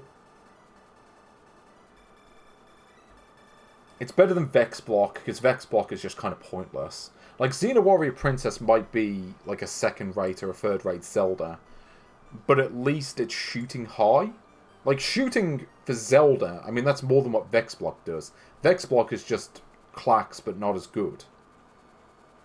And it's like, well, there's already multiple versions of Clax on the system. Why would I want to play this? So it's better than that. Magic Ball, I remember being more tedious. Yeah, I think it's... Yeah, it's our new number 170. I think Xena Warrior Princess, the 170th best game on the list. And with that in mind, I'm going to take a break because this mug is empty, so I will be back in a minute, so don't go away.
we're back.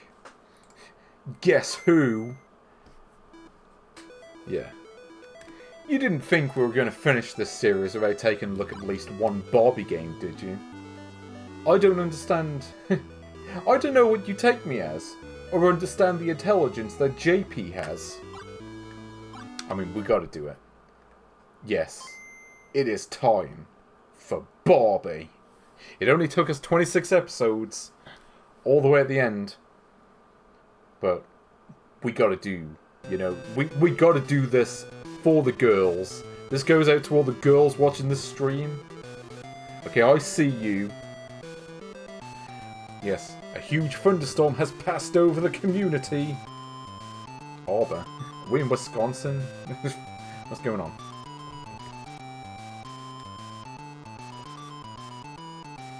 Yeah, for a second I thought that was like a character from a Dingo Pictures film. Also, yes, the use of Comic Sans. It's like I'm playing a Microsoft game all over again. Call Barbie's Pet Rescue Center. Okay, so what is it that we're actually doing in this? I don't remember this game, but we gotta do it. I was kind of hoping we could do, what was it, Barbie Game Girl for Game Boy, because that game is surprisingly not bad. It's not great, but by Imagineering standards, it's a masterpiece compared to the other stuff. Just on being a functional platformer that's actually playable. Also, the practice mode. How do you get to Carnegie Hall? Practice. Okay, who actually made this game? I want to know. All your favourites like Vance. Not Lance Vance, no, it's a different Vance. Practice mode. Okay, let me turn this down a bit on my end. Because I don't want the sound to echo, basically. Oh yeah, Barbie Horse Adventures. Which I remember, what was that show? X-Play, which featured the twat Adam Sessler, who basically was just doing it for fame. Okay, what is this? Playroom certificates. What is certificates? Okay, we've got 14 certificates to earn. Okay, let's go to the office. Okay, what's in the playroom? Oh. Oh, is this like Tamagotchi? Okay, I was not expecting a Tamagotchi game on here, but okay. Is this going to be like the Z-Dog? Rascal run... Help each animal find a path to its bed. Use the control pad to guide the paw prints. Okay, what is this? Wait. How does this work? Oh god, it's the world's most annoying maze game. Oh, okay, this apparently is it. Just point the thing in the right direction, and then that's it, you win. Okay. I got a whole point of happiness from doing that. Yeah, this does feel a bit like, yeah, doing a Nintendogs sort of thing. So bandage, vitamins, food, brush. Okay, well, we need to figure out what the problem is first. So wait, look at that. Pet records. Cinnamon arrived at the Pet Rescue Center. Fur needs some attention, though. Okay, fur. Okay, well... Do we get, like, the brush? Let's do that. But yeah. Well, the problem with Nintendogs is that it's all about dogs. Like, you know, you can't use cats in that. You know, how does this compare to the Chow simulations from Sonic Advance? Return animal height? Okay, what does this do? Oh, wait, is the phone going off? Answer phone. Bill the pig is visiting the city. It's like we couldn't call her Babe because it would have got sued. Go rescue the animal. Reach the end. Okay, well, I think I get what this is going to do. I sure you love use the Comic Sans. Oh, this is like that one Barbie game on the Mega Drive. Doo, doo, doo, doo. Yeah.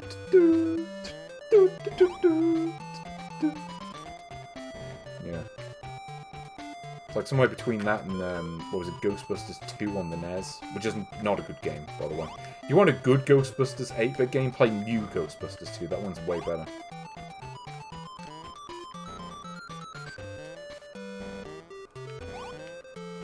Oh, wait, I can move horizontal. Okay, I get it. Okay, well, why wouldn't I just be on the left? Like, surely that makes more sense. Yeah, it's just driving over a construction zone. It's just like, fuck the road workers, I'm gonna drive over this anyway. It's just bored. Belle seems very happy. Been playing in the mud again. Got the stomach rumbling. Okay, let's, yeah, so basically you take the hints from the description and then you just do it that way. Well, bathing first, surely. Yeah, we'll just put like 10 drops of water on it, you know, that should be enough. I've got 3 stooges. Brush, food, vitamins. Okay, what do I do here? What does I get? Food. Yeah, this does have Tamagotchi vibes to me. Though, it's not really the same thing because you're taking care of, like, multiple animals at the same time. So it's not quite the same thing. What's the other thing I'm supposed to do? Because, I mean, surely a pig wouldn't need a brush. Like, pigs don't have that much hair. Like, I'm not a zoologist, but I think that's about right. Yeah, there we go. So, I think I've got a pretty good idea on how this works, but okay, what does this do? Piglets enjoy playing in mud. For a second I read that as sushi. They also love warm sudsy baths. Also, wait. So this is a game that was made in an English-speaking country, and they don't realise that sentences are meant to start with a capital letter.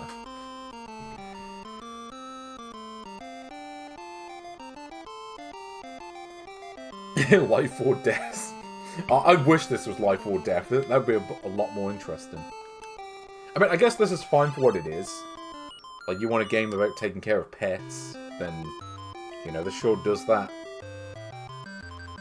Find the pet something good to eat. Oh no, is this going to be a card matching it? Oh no. Okay, I guess match it up by colour. See if that works. I'm not gonna lie, I wasn't paying attention, so we've got cheese and we've got okay, that's yellow, blue, green, yellow, pink.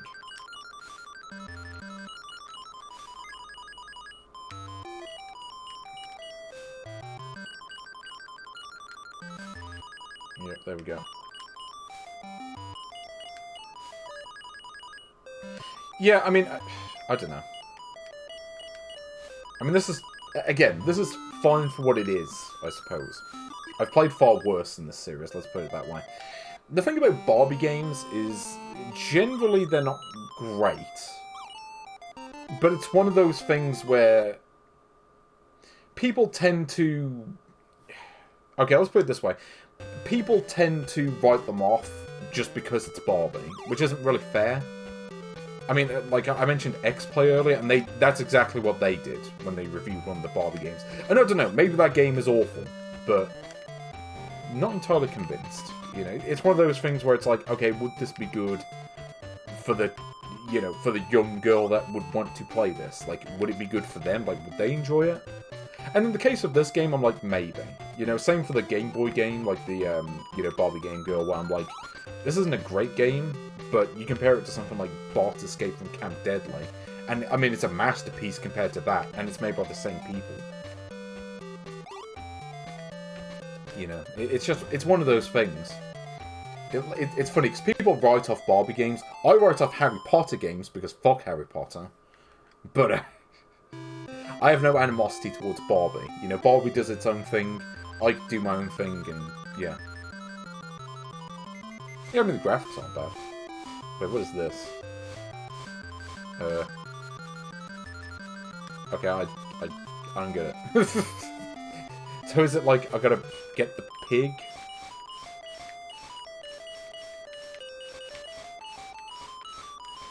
Yeah, there we go. Okay, that's it. I don't really see the point of that bit. It's just like, match the picture. Rescued from Cedar Estate. Yeah, sure. Oh, we got a certificate. Okay, so you have to rescue exactly 14 animals and you win. There's not a cat in here. I'm guessing I'm supposed to rescue the cat as well. Yeah, return animal home. Okay, let's see what happens with this. I'm guessing this is going to be more or less the same thing. Yeah, the flying carpet. I do remember the one on PlayStation, Barbie Explorer. I do remember that one being genuinely quite bad. Because it's basically just, like, a failed attempt to combine Crash Bandicoot and Tomb Raider. And, like, that game, you look at that one and you're like, okay, this game actually is pretty bad. Like, you wouldn't really want to bother with this. Maybe back in, like, 2001, a kid could have played it and maybe enjoyed it a bit. But even then, you'd also be like, well, surely they would just get more fun out of playing a Crash Bandicoot game. Even if the European versions of those games tend to be arbitrarily harder than the other versions for some reason.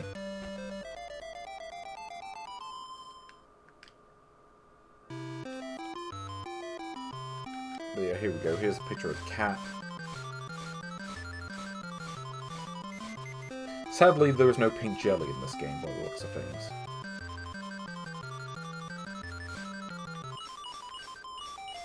What happens if I match it up wrong? Oh, okay, try again. Okay, so it's literally... If you get it wrong, you just have to redo it. Okay, well, that's fine. Doesn't draw things out too long.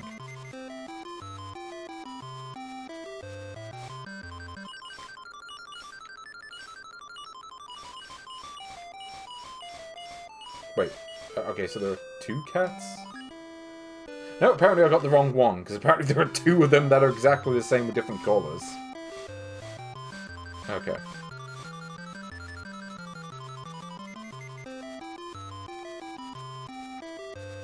Fine, we'll get the right colour version this time. Yeah, if pink jelly was in this game, it would automatically be at the top of the list. Here we go, cinnamon. But yeah, so it's pretty straightforward, actually, in terms of how this works. I mean, we'll pick up a 3rd animal here. But, yeah, it seems quite, it's kind of the opposite of Harvest Moon. Like, this game is pretty self-explanatory, and it tells you how to play it. If you don't already know. Oh, is this like Kaboom? Okay, what is this? So, they basically threw a bunch of mini-games in just to vary it up. Which is fine. Yeah.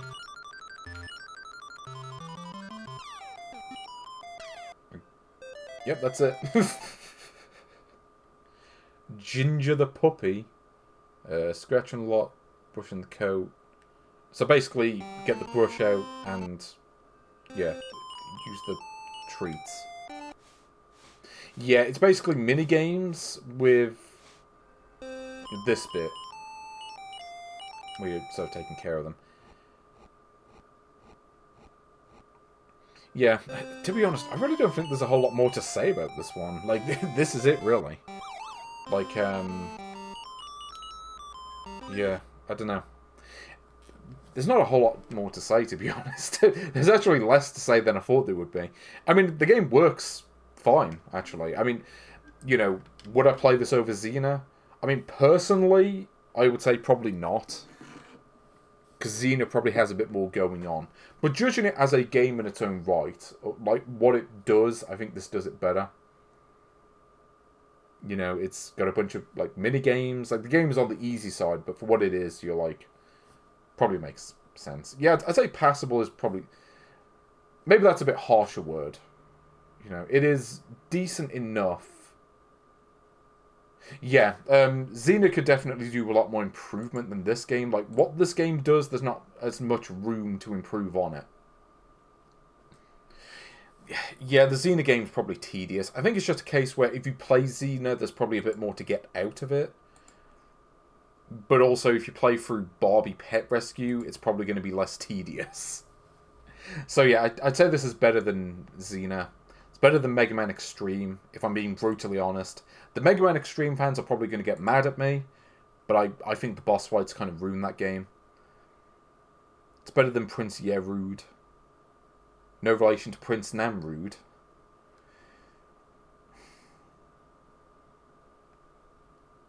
I mean, it's better than Flipple and Exciting Cube game because it's just not a great version. Like, the presentation on that is really basic, and it just doesn't have the extra mode that the Famicom version has.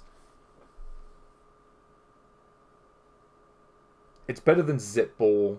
Zipball, there's a level of tedium to that game that this one doesn't have.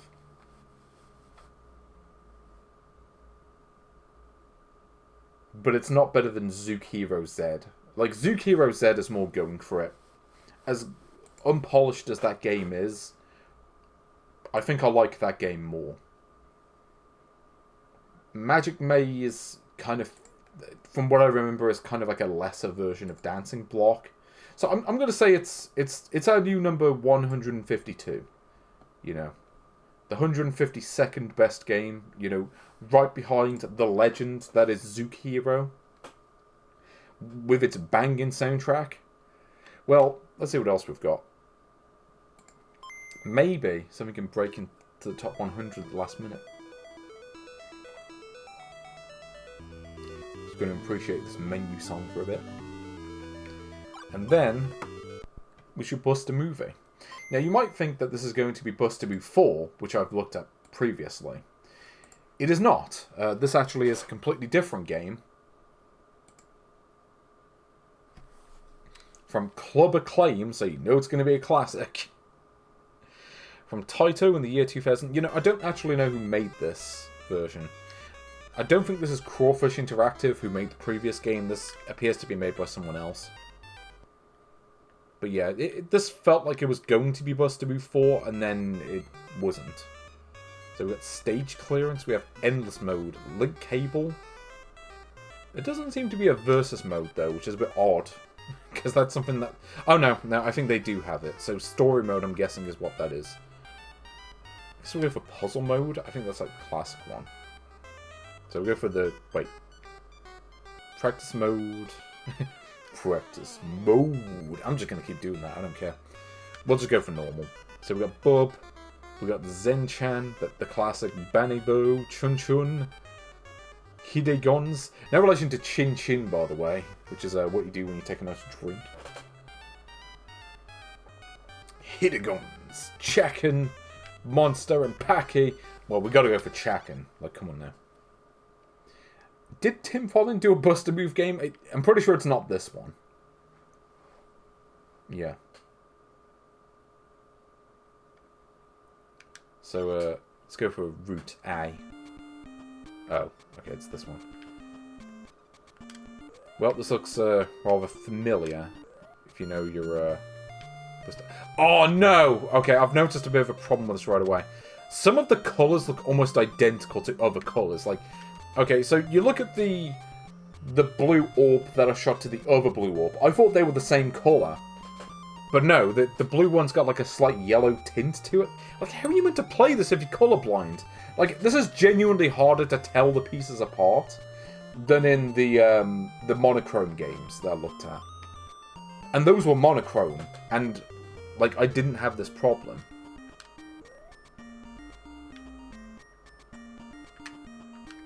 Does it... No. Also, it doesn't give you the guidance line on the first level, so this is already is losing points.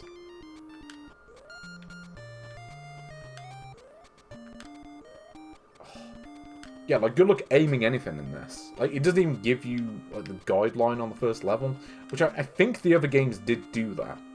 So why they took it out for this, I don't know. Yeah, it's like, okay, I can kind of tell the green one's... Like, just don't have the same colour on the same one. Like, that's all you have to do. Just don't put the... Like, don't have a blue one and a slightly different blue one.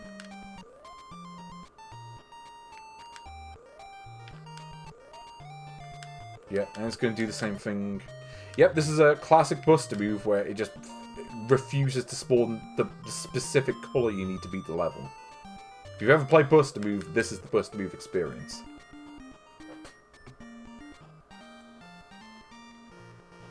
Yeah, bonus 0. Like, yeah, something tells me I'm probably not going to get any bonus in this. Especially if the levels all look like this.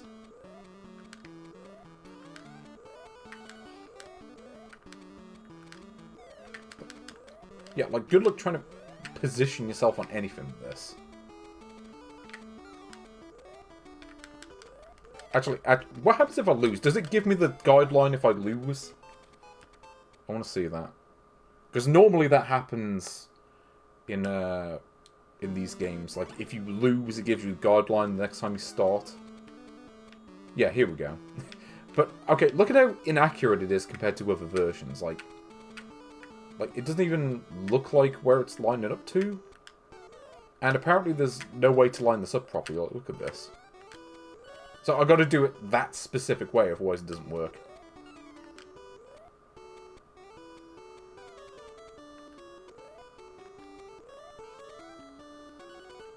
Yeah, how you meant to do this level where the guiding thing, I don't know. Gotta be honest, not particularly impressed with this version so far.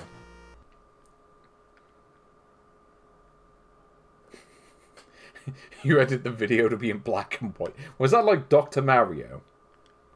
Like, Dr. Mario, it's really funny. Because that was also black and white, but like, that game, again... Like, I look at that game and I'm like, okay, I know the difference between all these pieces.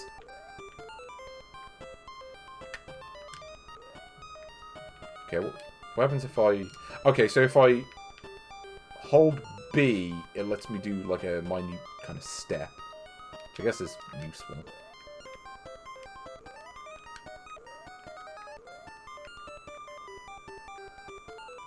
Try to position myself. It feels like you have to move it in less of a direction than it appears. It's like... Okay, here we go.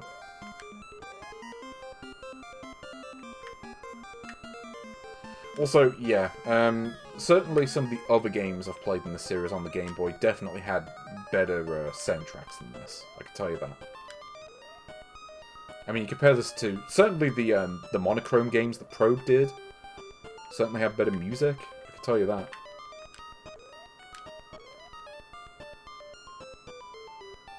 So I'm trying to figure this out.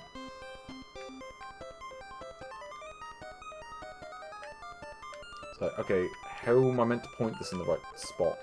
It's like, good luck. I mean, these games are hard anyway. But, oh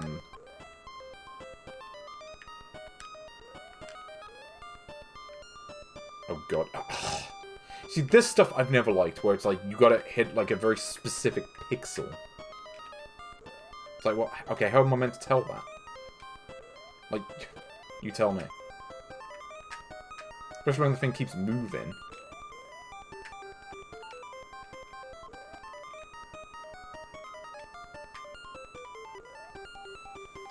Also, yeah, don't give a toss about the bonuses. This game has given me no reason to care about the bonuses. It's like, you know what? No. I am not... I refuse to engage with your bonuses in this game. Also, it's giving me all the wrong pieces right away, so I'm just going to deliberately lose.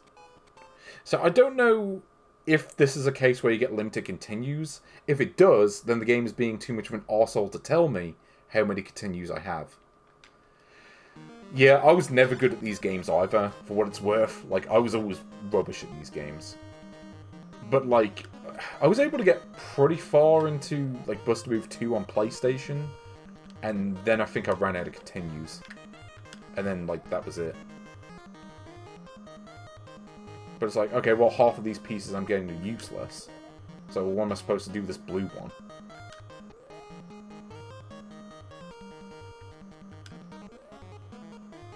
Yeah, busted move. That's what they should have called this. You know, I remember this version actually being better. I don't know. It's,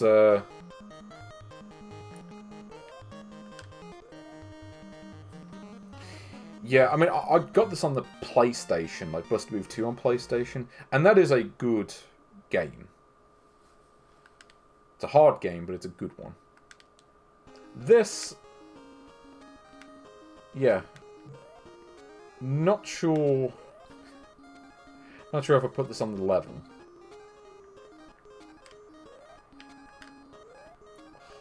You know what? Okay, let's just lose this one, and let's check out the other mode. Because I'm guessing the other mode is, like, 2-player.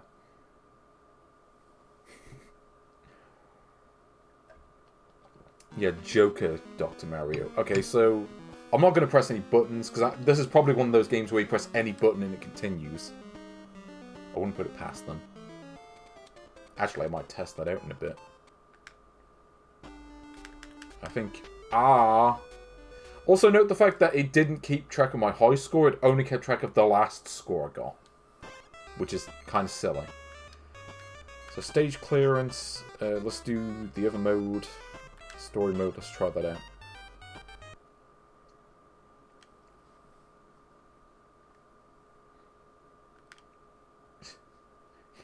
Welcome to the bubble world.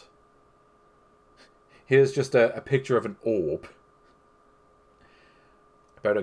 Okay, that G looks suspiciously like a 9. There once was a 90 or a 9-old puzzle which kept the people in Bubble World safe. Oh no, not Dreg or Dre 9. Dr. Dre cloned himself 8 times apparently. Oh, wait, can I only play as Bob in this mode? I actually wanted to play as the monster. Which road can I take? This is like the cutscenes from Baku Baku on the Saturn. Or even the Master System. There was a Master System version of that somehow.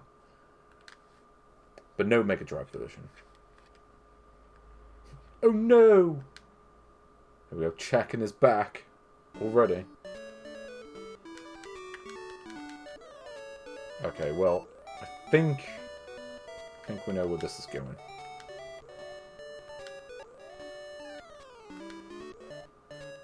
I'm just kind of just winging it. Fake it till you make it.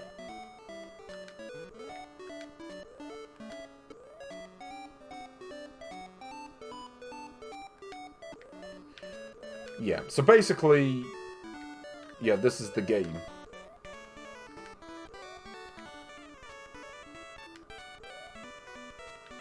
Like, yeah, good luck aiming anything in this as well. I mean, it's hard enough on the PlayStation where you've got, like, a higher resolution to help you out. Like, this version, it's like, oof. But it's really weird, because, like, I didn't have this problem nearly as much with the other games. Like, this game feels substantially worse. Just in terms of how it plays. And just how it feels to play. It's not necessarily in terms of, like, the basic design is really any different. It's just kind of like, okay, well, what if Bust a Move 4, but not as good? Like, again, I don't know who made this. I know it was published by Altron in Japan. So I get the feeling that maybe they had some involvement. And, yeah, also, kind of hard to win if the game refuses to give you the piece that you need to actually do anything. Like, again, this is the classic Bust a Move experience. It's, like, it's specifically randomized to make you lose.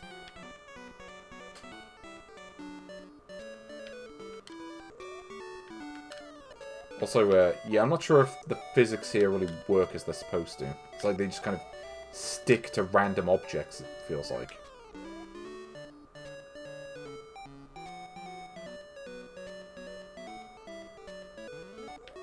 Well, I'll be able to win, though.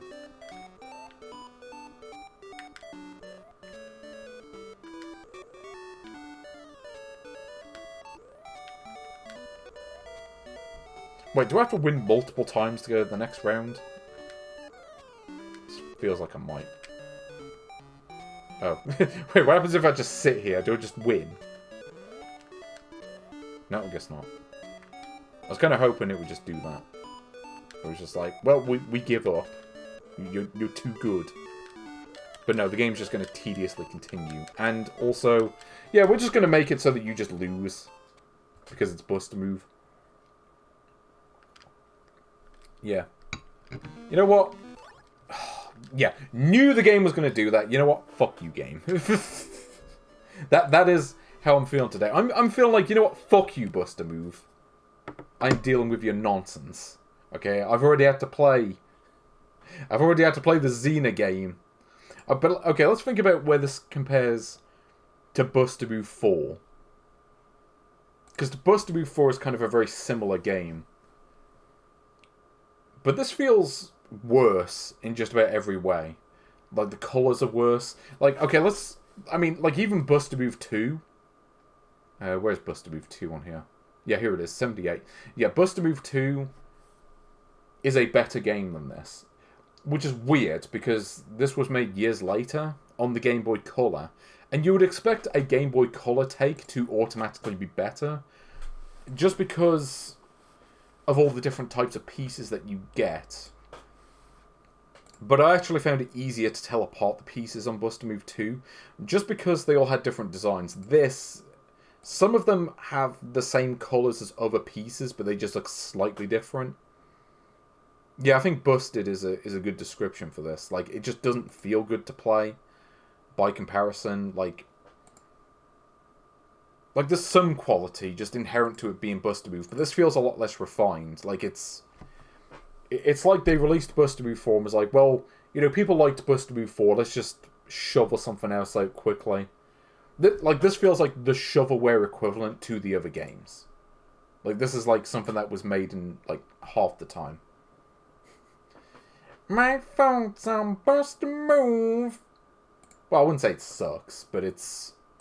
Compared to Buster Move 2, this is the inferior game. You know, like, this game could have been a lot better. It's kind of like Mega Man Extreme 2 last time, which kind of was the culmination of all the previous games. Like, they'd learnt all the lessons, like, from all the mistakes the previous games made. Like, they'd improved on all of it. And this is the exact opposite. Like, it fails to learn any of the lessons in the previous games. You know, the presentation is worse. The gameplay is worse. Like, you look at that sort of guideline that appears, and just how rubbish it looks compared to the other games. Like, it doesn't even draw it properly. I don't know what they did, but they did something wrong. Like, this was clearly farmed out to a different developer who didn't really... They just didn't have the same level of expertise as Probe or Crawfish. Like, Crawfish, to me, always felt like a very mid-tier developer. Like, they could develop games that were perfectly okay, but they were certainly above the level of whoever made this game. So it's no Buster Move 2. You know, Wave Race is a better game. I would rather play Brainbender, because at least that game had that sort of cool theme song. And it's not just a lesser version of previous games. You know, R-Type is a better game. Because at least R-Type, you look at it and go, well, it's got a cool soundtrack. And it was the first R-Type on the Game Boy. Like, there was room to improve. It did pretty well for how it started out. It wasn't great, but there's something there. Buster Move Millennium it really is just a disappointment of a game. You look at it and go, well, really, I could just play Buster Move 4, and it's better than this. You know, Rubble Saver 2 is better. Street Heroes is better. You know, Alleyway is certainly better. But I don't know. I don't think this is bad. Because at the end of the day, it is still Buster Move. It's got the link cable mode, which I think does save it to some extent. It does have difficulty options, which can fix the game a little bit. But the randomization feels busted. Like, just the whole game kind of feels busted in a sense. This is kind of like Buster Move if, like, Saturn made it in, like, a weekend. That's kind of what this feels like. Like, this has the feel of, like, that kind of style. And not in a good way. Like, I'd certainly rather play Emo Dow. You know, Zook Hero Z is a better game. As is Barbie Pet Rescue. But it is better than Xena. Because Xena was just kind of tedious. Like, this at least has something going for it. Like, I mean, it's better than Bomb Disposer. Because at least it's... Well, actually, no. Is it better than Bomb Disposer? They're kind of on a similar level. Like, Bomb Disposer was basically inferior Dr. Mario. But at least you could tell the pieces apart easy enough. Yeah, it's worse than Bomb Disposer. It's worse than Goal. It's worse than Soul Striker.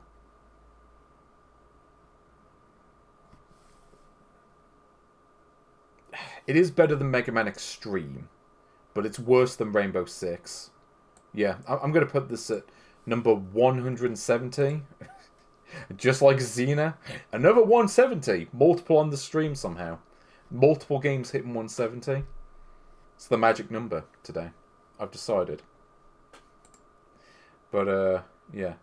My thoughts on best to move. I think this game is the 170th best Game Boy game of all time. Man. A 6-man stream. Anyway, that's enough of that for one lifetime. So, here's one that I've been looking forward to showing off. So I've played this game before. This is WWF Betrayal. With this text that you can barely read. Yeah, some THQ, Jack's Pacific. You know, the company that made all those plug and plays. And Way Forward, who you might know for certain other games. Yes, WWF Betrayal. Really, there's a continue option in this? I forgot about that. Okay, let's play. Yep, we got the WWF in the house. In your house, as a matter of fact. So we got The Rock, Stone Cold, The Undertaker, and Triple H. Well, we got to go for Stone Cold. Okay, it is time to bring the 316. Yeah, you know, I never got into Shantae. I've played it a bit. But here we go. It looks like Austin really has Triple H on the ropes. We may have ourselves a new heavyweight champion. Yeah, that's what JR sounded like, didn't they? The Shantae fight. Yeah, just Shantae just shows up and just beats the shit out of The Rock. Yeah. Steve Austin versus the Cock. The Rock says that Steve Austin should know his Rock. I know this isn't The Rock. What does The Rock sound like? He hasn't got like a southern drawl, but you know. Steve Austin should have his role. That's what happens when you play the game. So basically, we've got to beat the shit out of the other wrestlers. So this... Yes, welcome to a game where Stone Cold beats the shit out of the refs. Like, this is the game. So they were like, what if Streets of Rage, but WWF? Which, to be fair, conceptually, is one of the best ideas I've come across recently. So here we go. Here's your boy, Vince. I need your help. Move your pencil neck if you don't want it broken. Do we have to beat the shit out of Vince? Because I'd quite like that. Wait, was the Wreck Star Trek Voyager? I know he did a whole lot of like acted stints even at this time. Like he did the Doom movie, which I don't remember being particularly great. Though probably one of the better game movies, let's be honest.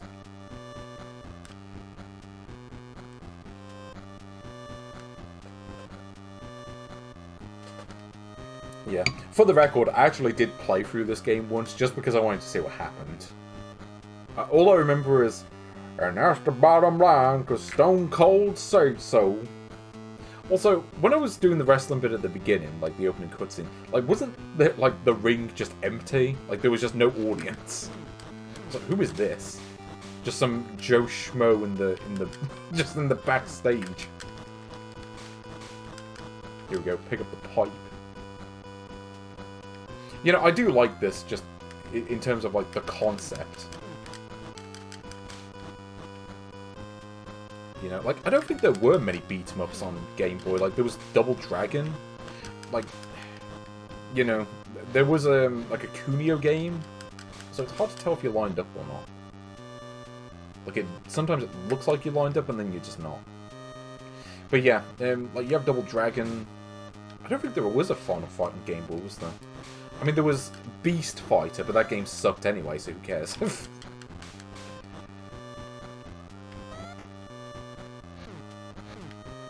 Do I go through here? No. Oh, no. No, here's just... this man. Whoever he is.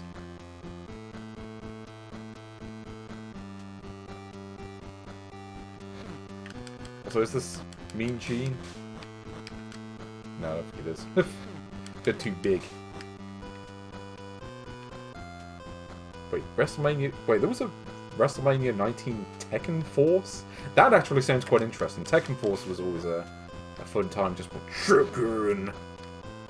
Also, yeah, what is going on with the health bar? Why is it so flickery? Also, yeah, this is the only move I have right now. Is this pipe move. That's it. That's all I can do. I can't jump, I can't kick or anything.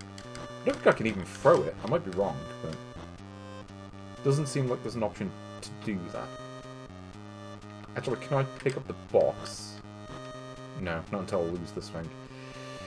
So, clearly, like, this has, like, a Double Dragon kind of Streets of Rage feel. I say Streets of Rage more just, like, the fact that you're moving vertically at times. Like, the screen makes me think of Streets of Rage 2.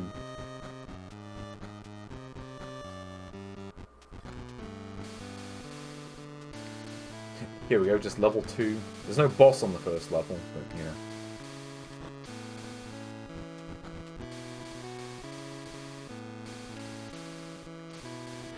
Also, yeah, you take damage from the pipes. So here we go, here's Luigi, just come to beat our ass. But it ain't happening, because Stone Cold said so. Okay, I like that the game gives the enemies a health bar, though. Like, that's pretty good. At least I think that's an enemy health bar, isn't it? Yeah, it has to be. What else could it be? Also, yes, Stone Cold versus a taser. Yeah, it turns out... Also, here's a question. When do we get to throw beer bottles at all these dudes? That's what I want to know. So, how many refs do they need in WWF?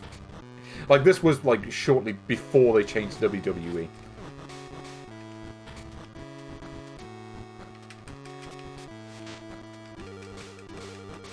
So let's try not to get thrown off the edge. Is there a way to throw the enemies off? It's hard to avoid that. It's like getting the timing down. There we go, nice little takedown there. I don't know why I'm just taking down the refs. That feels a bit excessive to me. Also, yeah, the combat, I guess it feels kind of similar to Double Dragon on Game Boy.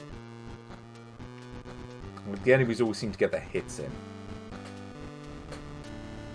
But there's no platforming in this. Like, I don't think you can even jump. Like, you can dash, but you can't jump. Or, wait, no. I was thinking, does select jump? No, it doesn't. Yeah, start just pauses it.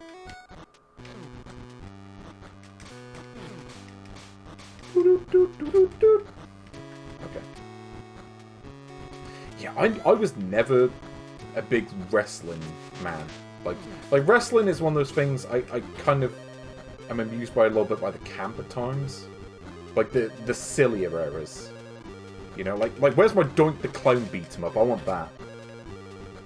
Well, I suppose the closest you're going to get is WrestleMania the arcade game.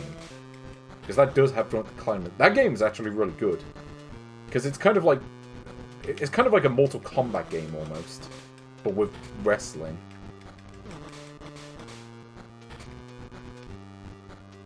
What's going on? Here we go. Get the run up on him, and then you win.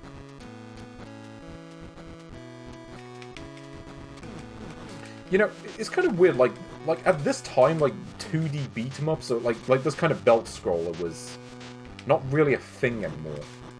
Like, there were a few, but they were mostly, like, budget titles, or just titles that no one really remembers, like, you know, like, the only really good one I can think of from around this time is Dynamite Cop on Dreamcast. That game's really good. And this maybe isn't quite on the level of Dynamite Cop. Also, what is The Rock doing?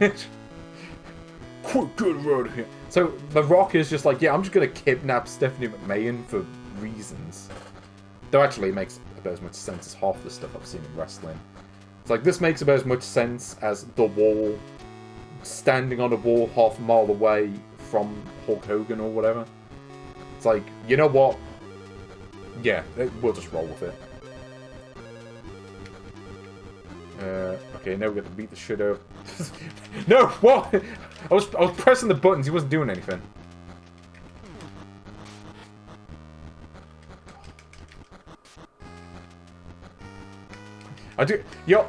You can't tell me that is not a perfect sprite of the Rock, though.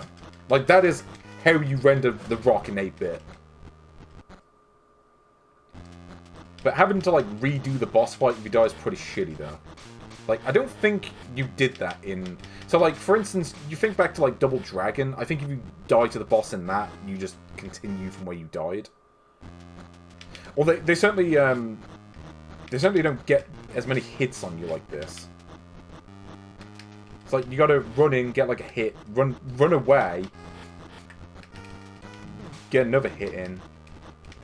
Yeah, like, this part feels kind of shitty. Here we go. A nice little slam there. At least we got that. Yeah, I'm not sure this is quite on the level of Dynamite Cop, I gotta be honest. Like, Way Forward at this time, their games tended to be very hit and miss, from what I remember. Like, some people really, like, highly rate, you know, Shantae. I don't know, I never got into it, though I'm certainly willing to believe that that is, like, a quality game. Though, there's certainly parts of this game, like, the fact that you don't get your health back after beating the level is pretty shitty. Like, even Double Dragon from, like, 1990 gave you your health back when you beat the level. And this doesn't even do that. I like the art style, though. Like, the artwork is quite good. I think this is a game that has a really good concept. It just doesn't quite come together as a game. Like, it's close. But, like, I think the combat here needed some work. Especially for a game from the early 2000s. You know, like they wanted to make Double Dragon, and then... It's like I say, it's not far off. You know, it's got the feel, but... I don't know, like, the combat could have been a bit better. Like, you know, like, if they had more moves. Like, even Double Dragon, you had things like the elbow drop and all this, and... You just don't seem to have that. It's like, you build up the meter, then do, like, a slam move, but it's not like a case of you do different button combinations, and then you do the moves. Like, especially compare this to, like, the NES Double Dragon, which, keep in mind, was released over a decade earlier. Like, that was literally a game from the 80s. And you had more moves. Granted, you had to earn a lot of them through getting points, but still. I don't know. The combat is just... It needed a bit of work. Let's put it that way. I don't know who did the music, though this certainly doesn't sound like Jake Kaufman. It sounds like they got someone else to do it. It's like, he was like, yeah, I'm not doing WWF. You can't make me. So here we go. Wonder Woman's less talented sister. Can beat her up. Oh, wait, is this the final fight now? What's going on? Just going to the subway. Level 4. Okay, sometimes when it does the little dialogue box, I can't do anything until I press a button. Like, after the dialogue box is gone. Like, I can't move. Which is weird.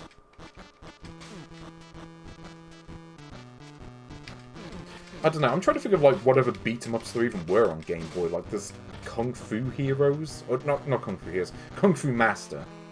Kung Fu Heroes is different, and... There was a NES version, but it wasn't called that. I don't know, would you consider that beat-em-up? I'm not sure, actually. Okay, was that it? Nope, there is more. Okay. I'll say this graphically, it's pretty good. Like, as I say, I mean, that rendition of The Rock is on point. So I've got to give him credit for that.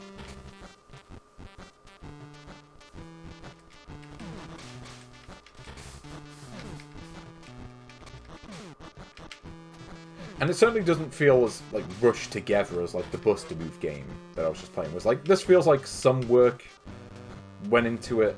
Certainly in terms of, like, the levels and all that sort of thing. The plot is silly, but in a way that kind of makes sense for WWF. Although, yeah, the enemies just suddenly have guns, so they can just hit you with, like, hit scan. Yeah, I'm not sure about that. The fact that you don't gain your health back between levels, that part sucks. And I kind of wish that they just gave you your health back, like every other beat-em-up. In fact, I think the only other beat-em-up that where you don't get your health back after beating the level. I want to say, like, what's that one really terrible game on the SNES, Last Action Hero? I think that does the same thing.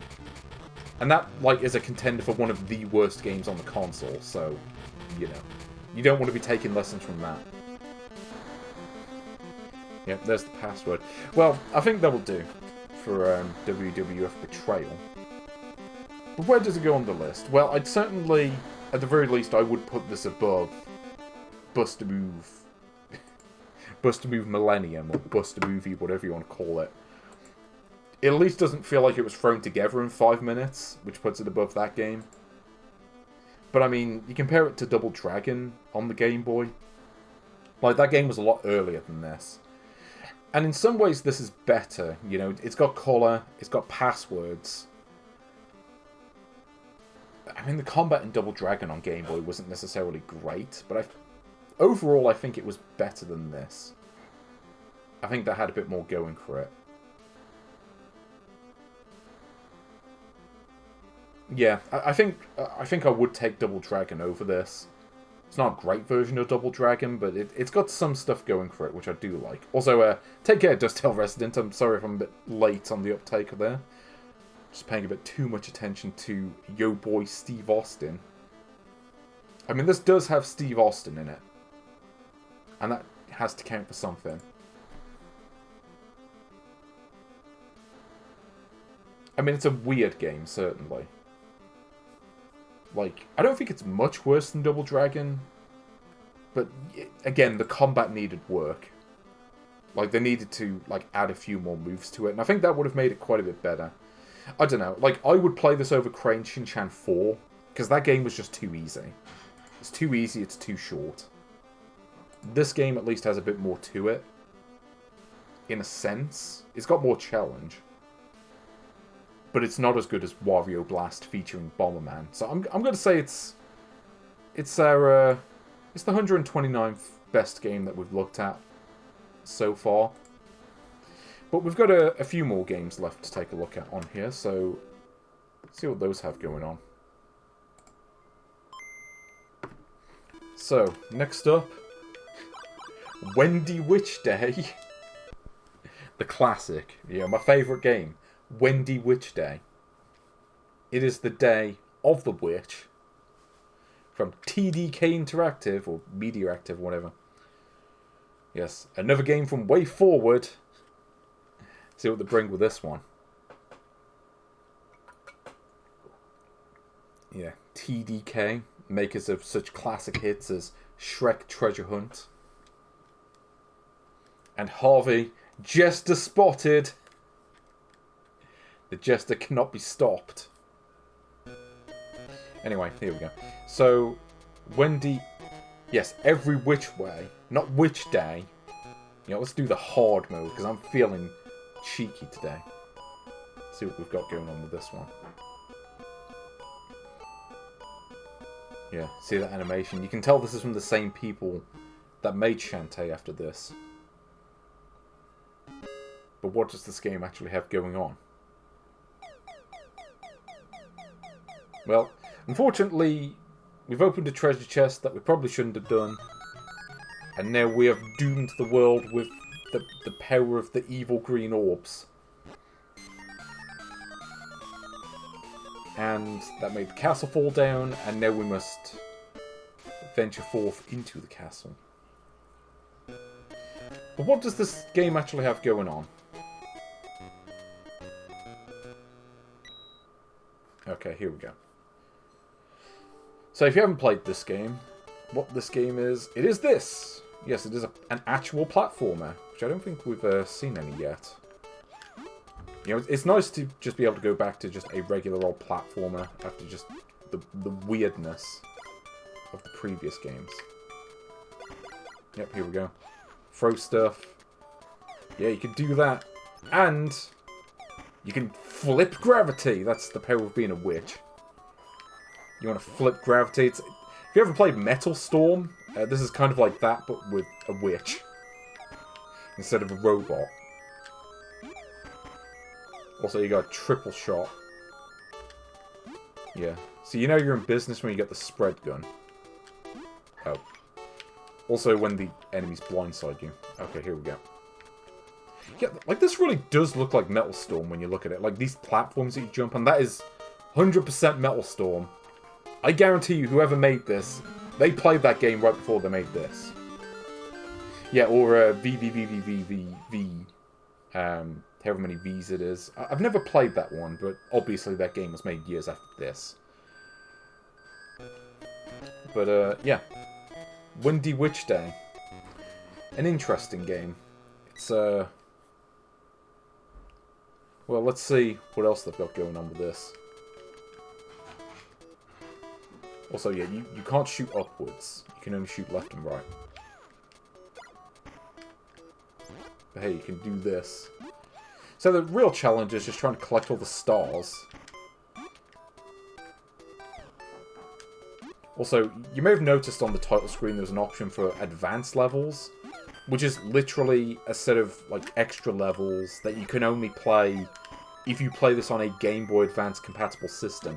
You can't play it on the Game Boy Color for some reason, which doesn't really make sense to me. I don't know if maybe those levels use some sort of hardware trickery that just causes the Game Boy Color to freak out. Haven't got a clue. Or, I don't know, maybe it was some sort of marketing thing. Whatever it is, yeah, it's a bit of an odd one.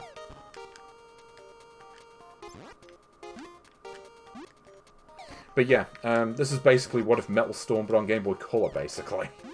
And you know what? Metal Storm is an all-time classic. I've played through that game on the NES, and it is a good one.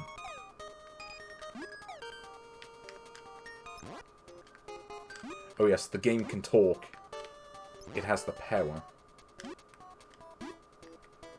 Yeah, here we go. Spread shot for the win! Yeah, so for the record, I have played through this game before, so I kind of know what to expect. It's kind of why I picked the hard mode, if I'm being honest. Yeah, I've played some not great platforms recently, and you know, it's good to be able to play something like this, which is straightforward, but it does well. It has some really good graphics too. Yeah, like you can do this. A little bit of trickery involved.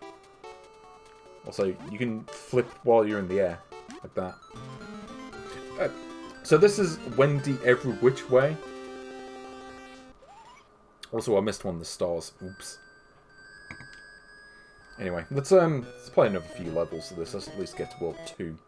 Because this game deserves it, I think. Actually, maybe I will show off a couple of the advanced levels, just because I can.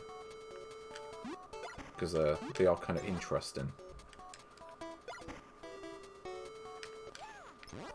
But, yeah. The screen can actually make it a bit hard to find some of the stars. Where you're kind of like, oh, did I, like, miss a corner of the level where one of the stars was? It's got that kind of thing going on. Yeah. So, like, this is fun to do. Like this.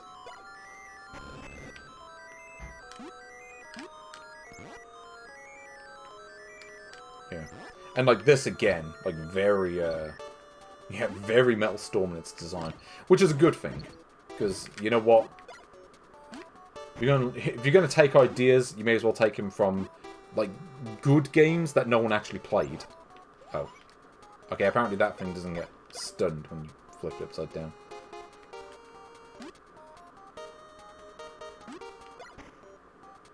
But, yeah.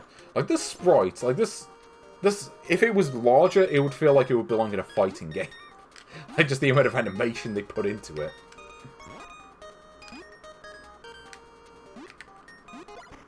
But yeah, like, the game controls well. You can change the height of your jump. Like, it feels solid, controls-wise. You can't really fault it. It's like, you can flip gravity while you're in the air. Oh. Oh, yeah, that's right. I remember this. You gotta go the right way. Hence the title of the game, I suppose. Yeah, like it... Oh. Where... Yeah, so this can actually be quite challenging to find some of the stars. And you do have a time limit, so you can't just completely dick around and just expect to win. I forget how this differs compared to normal mode. I think there may be more enemies, or they're more aggressive, or something like that. Yeah, so like you'll notice I don't have the spread shot at this point.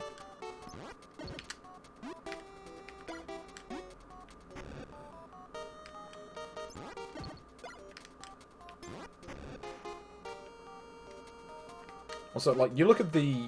It may be hard to see on stream because the background's kind of dark, but you can see a nice little bit of, like, fake multi-layering, which actually looks really good. Also, it's kind of weird that they just stick all these stars at the end of the level. Though they do make it a challenge to get them, to be fair. Yeah, so, like, here you gotta, like, tap the button and not just hold it down.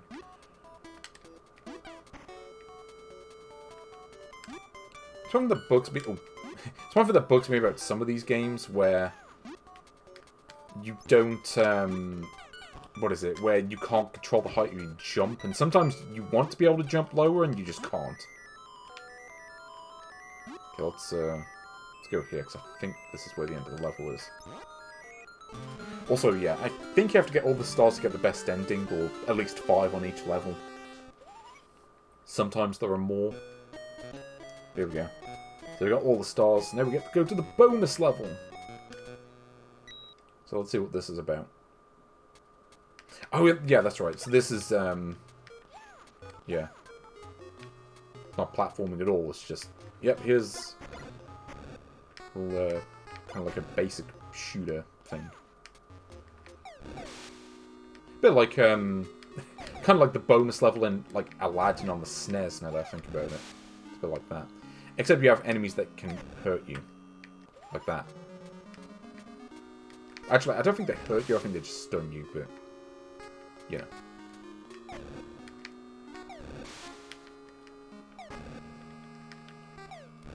You know, it's funny, I was recently playing that, what was it, West Story? That, shooter that Vast Fame made.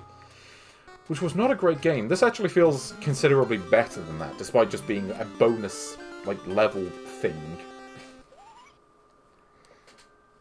Which should tell you something. I mean, that game is pretty low on the list, granted. Anyway, let's have a look at this level. See what we've got going on. But, yeah. Like, you see the multi-layering effect? I think you can see it better on this level. But, like, it looks really good for Game Boy. Like, Way Forward, whatever you think of their games, they sure knew how to get the best out of the graphics. Like, they knew how to do 8-bit graphics, but let's put it that way. Like, even, like, the WWF game I just played, not a great game, but it sure looks good. It's got that. So, like this. Flip. Yeah, you might be on something. I guess we'll see when we take a look at the list, because, you know, I did play, you know, Oracle of Seasons earlier. I don't know if you were around for it, but I did play that. I guess we'll see how this compares to that, really. Also, let me flip this upside down. Also, it flips the sludge upside down, which is interesting. Yeah, well, you look at that. So what happens if we guide this bomb?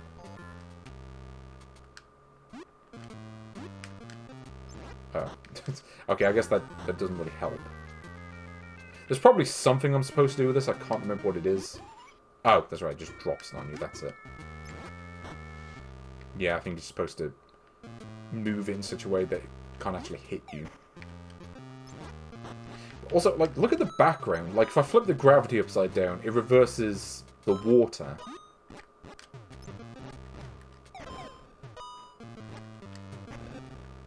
Yeah.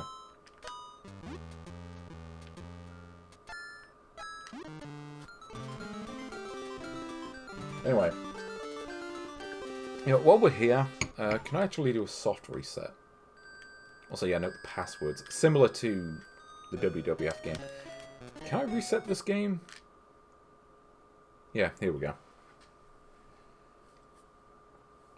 Because I want to have a quick look on the advanced levels, because I'm just trying to remember how difficult those were compared to the normal ones.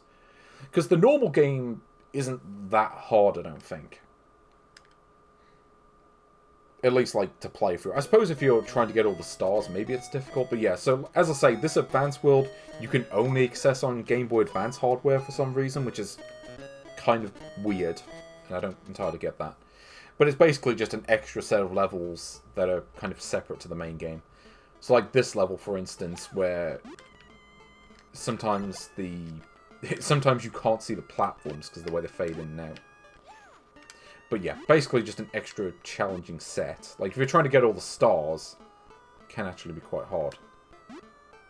So, like, I think I was maybe supposed to get that second one first. Yeah, because I can't get there.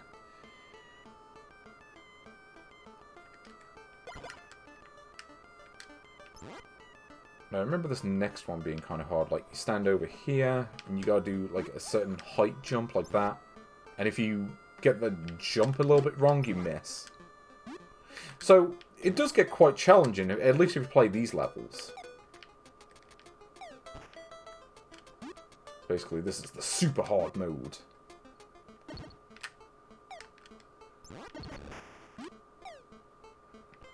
What's up here? Okay. Ooh. They do give you a fair amount of time, though. No, select... It's like Metal Storm. Like, you hold up or down, and then press jump. So it's, like, if you ever play Metal Storm, it works like that. And it works quite well, actually. It works, well, as well as it does in that game, really.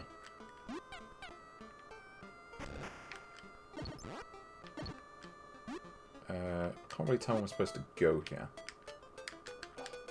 No! I forgot that, yeah. The stars actually are your health as well. So you gotta try to make sure, to get, like, the bonus level, you have to make sure you don't get hit. Can you look down? I can't remember if that's a thing this game lets you... Oh. Yeah, I couldn't remember if that was a thing this game lets you do. It's just kind of a thing you have to know where it is. Where did it put me? Okay, put me on this bit.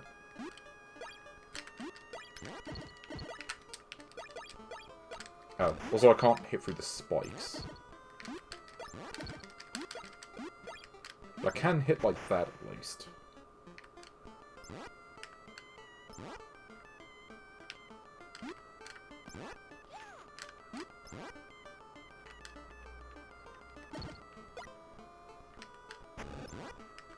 Yes, here we go, get the stars. So basically they allow you to take hits from the enemies, but if you touch the spikes you die.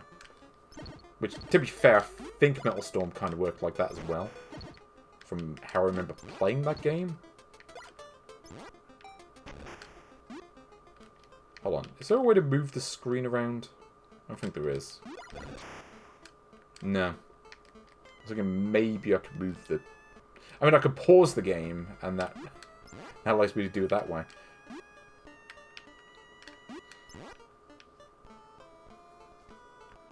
There we go, that's level 1 for you. Let's see what level 2 is like.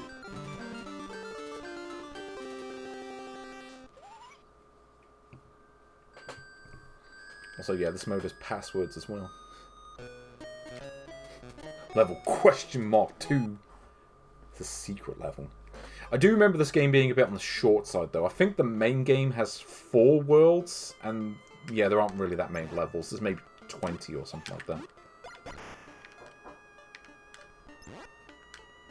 But yeah, I forget if all the advanced levels look like this, or if they change it up later. I can't remember.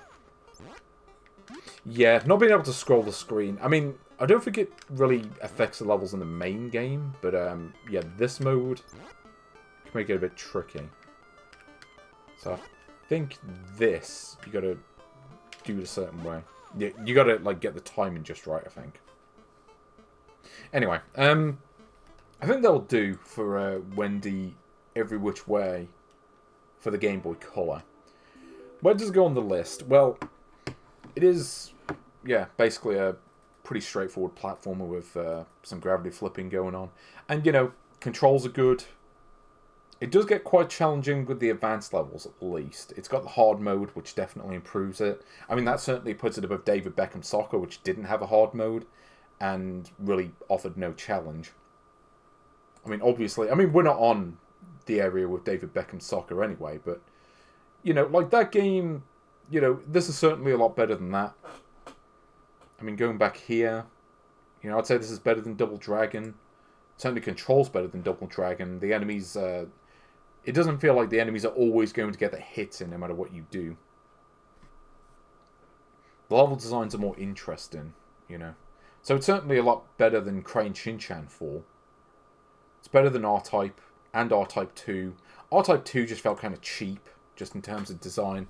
Like, just in that kind of, like, arcade style. Like, a style that makes sense in the arcade, but really probably should have been toned down for the home versions. It's better than Pocket Stadium. It's definitely better than Super Mario World 7. Like, that game felt like it had its cheap moments as well. It's better than Sonic 6. I take this over Muhammad Ali Boxing. You know, Harry Potter and the Philosopher's Stone, I don't think that game had a jester in it. So I'm going to have to put this over that game. You know, like, did Fliptendo, like, does that flip the world upside down? I don't think it does. You know, it's a lot less cool than what Wendy can do. It's better than Kirby's Dream Land, just because it's got more levels. Like, Kirby's Dream Land, you only get 5 levels and you're done. This has more in the way of content, so this certainly has the advantage over that. It's better than Felix the Cat, because again, I found that game to be a bit too easy. There is no hard mode in that game. And that game maybe could have done with one. It's better than Metroid 2, because that game, as good as that game is, it definitely has its frustrating moments. Certainly far more so than this. You know, Mega Man 4 is a great game.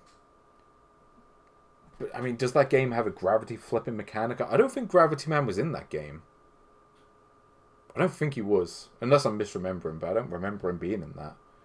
So, you know, that game misses out on potential gravity flipping goodness that this game has.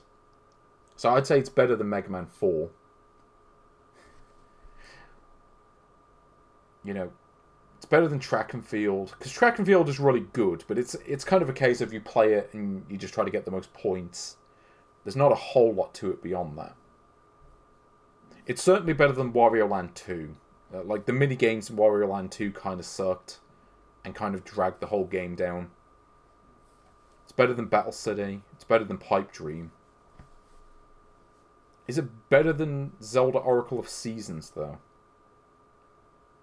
I mean, these Oracle games are quite good, but they also feel very derivative of Link's Awakening. Or just the other Zelda games in general, really. And I don't know, again, I find those games kind of frustrating, sort of further in a way that makes me not want to play them as much. Wait, tank control? Wait, Harry Potter and the Philosopher's Stone in PC had tank controls? For a game made in, like, 2001? Okay, that's the first I've heard of that. Yeah, I would take this over the Zelda games on Game Boy, if I'm being honest. It's certainly better than Super Mario Land. You know, it's got better graphics. It's got, you know, simulated, multi-layered scrolling. It's got a gravity flipping mechanic. It's got some really good animation. Super Mario Land just doesn't have any of that. As good as it is, Super Mario Bros. Deluxe has a lot of problems with, like, not being able to see what's above or below you at times. Sometimes you just fall into a pit and you can't see it.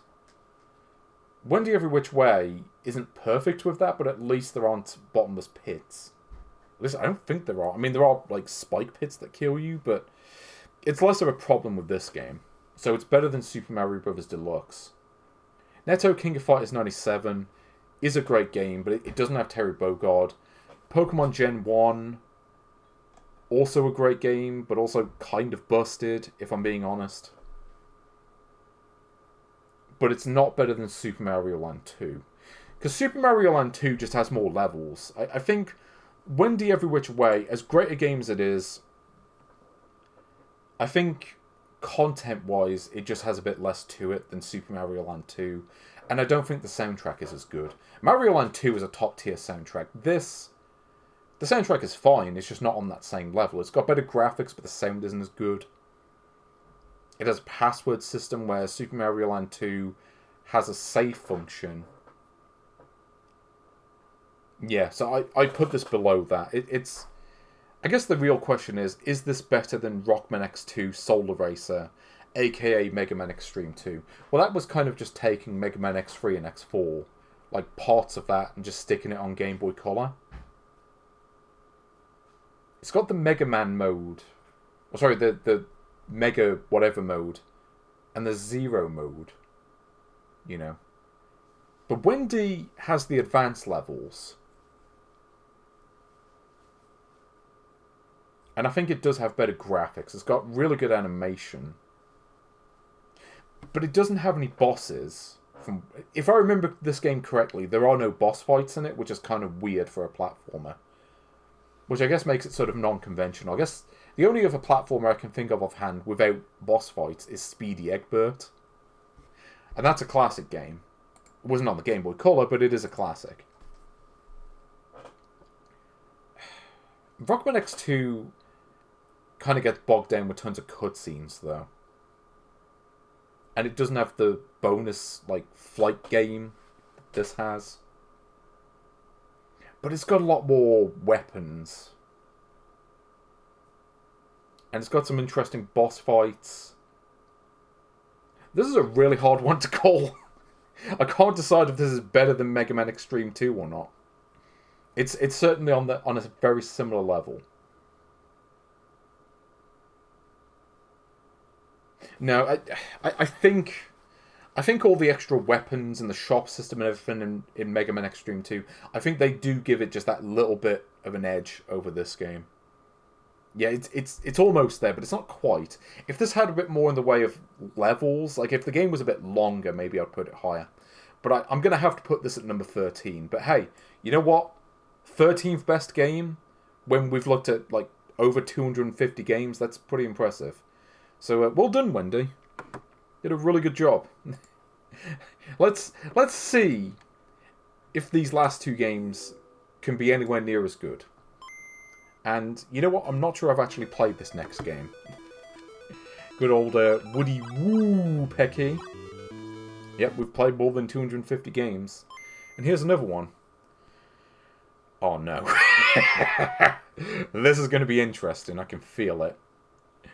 Woody Woodpecker. On the Game Boy by Cryo. Oh, this is going to be a real sicko's game. I can feel it.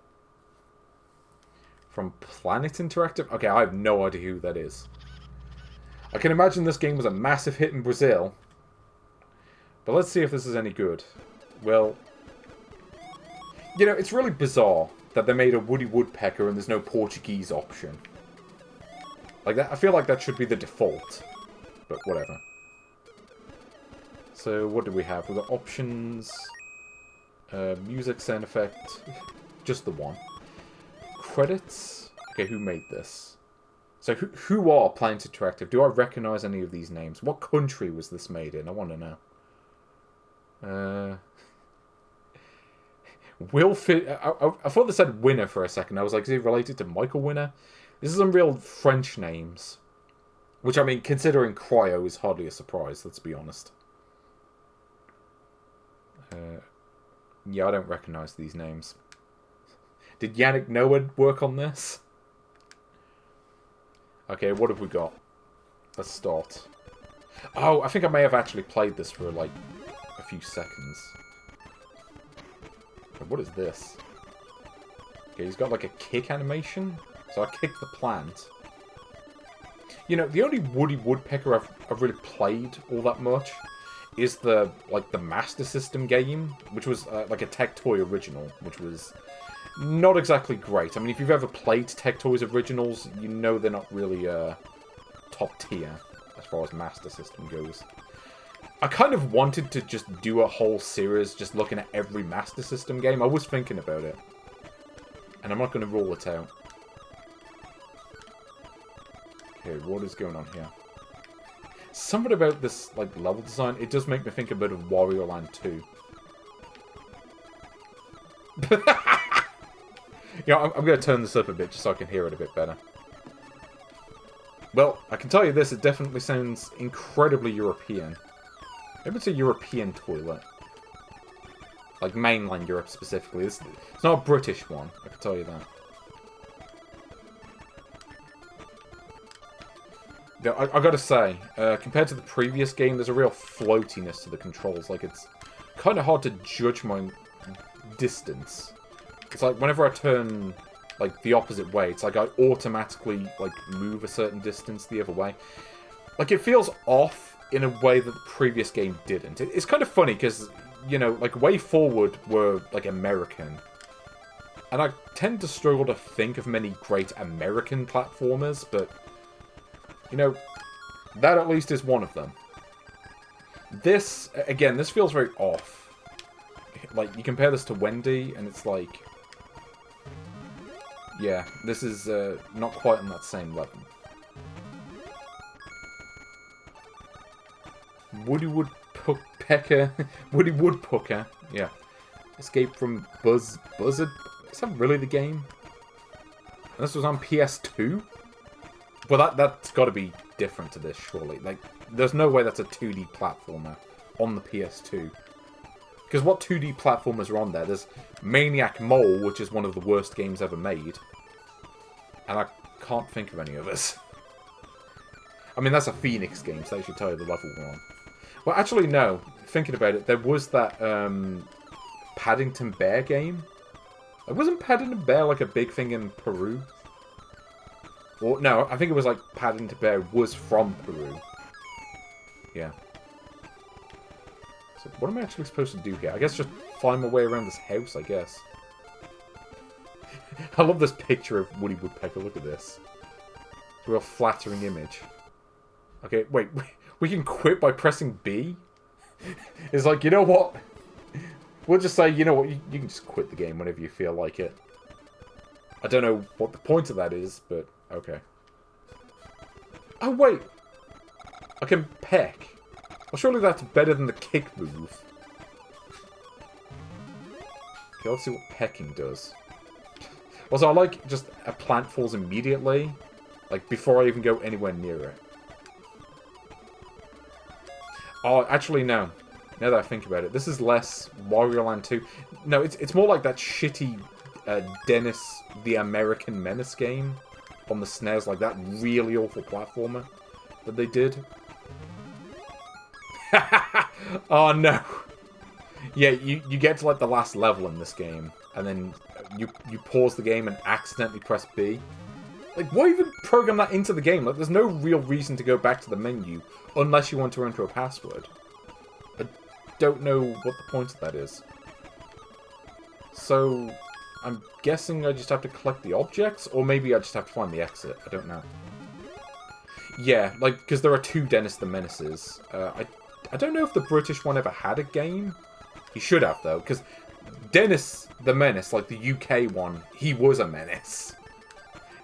Like, I just always think of, like, just that one image of him, like, I'm just gonna saw the table. I'm just gonna saw the dinner table in half because I feel like it. Like, that's what UK Dennis the Menace is like. Like, he did not give a fuck. Can I drill through the... no. I mean, it feels better than... I'll give it this. This does feel better than the Master System game. I can at least say that. Also, I haven't really figured out what makes one move better than the other. Because surely this is the better move. If I can time it. Yeah, here we go. At least they got the Woody Woodpecker sound. They've got that.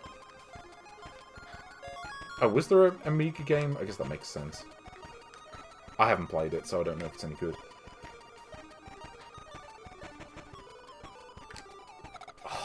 Okay, so I guess if the enemy's on the ground, you have to use the kick move.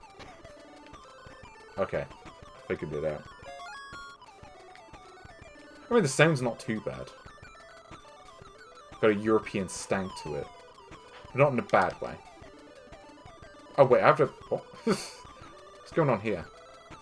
Okay, well, that's pointless. Unless I... Oh, wait. I think I figured it out. Oh. Yeah, like, you look at how slow the kick move is. It's almost useless. And, like, having to select the moves via this, like, select button doesn't really work great. So there's a certain room I have to get to. I think it's down here. And also, yeah, he just climbed on the platforms automatically. Oh, and because I fell, like, 5 inches off a platform, I died.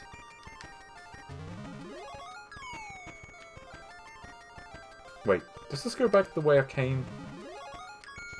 Yeah. Okay, I was thinking this is going to turn into, like, Bebe's Kids, where you go through the same door and it suddenly takes you in a different direction. And I haven't got a clue where I'm supposed to go. Yeah, there's no map in this game, like in Zelda, so... Yeah, here we go. So I'm guessing I'll use the paintbrush here? Is this it? Is this not what the paintbrush is for? Like, what is this blue thing on the ground supposed to be for? Because surely that's... I've got to do something with that.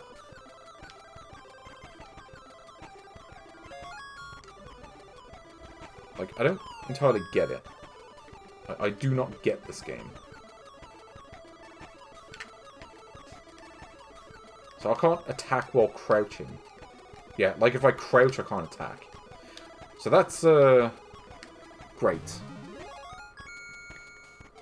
Yeah, I think I did play this for like 5 minutes once and then forgot that I played it. I think this is one of those.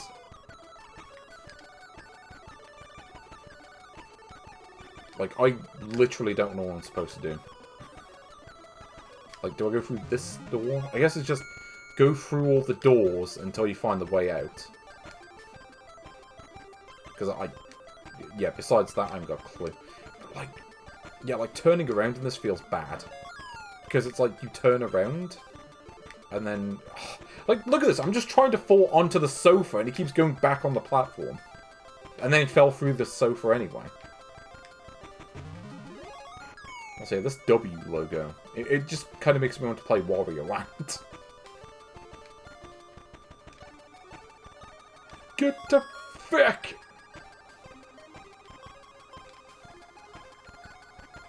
Yeah. It's like, you remember that maze from Xena earlier? This is somehow worse than that. Because at least there, it was all just on one giant area, like one big screen.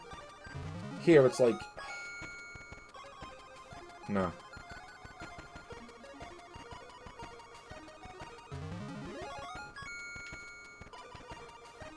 Can't figure it out. Cannot figure this out. Like, okay, I guess... Yeah, the doors look different. Oh, also, like, immediately getting hit as soon as I go out the door.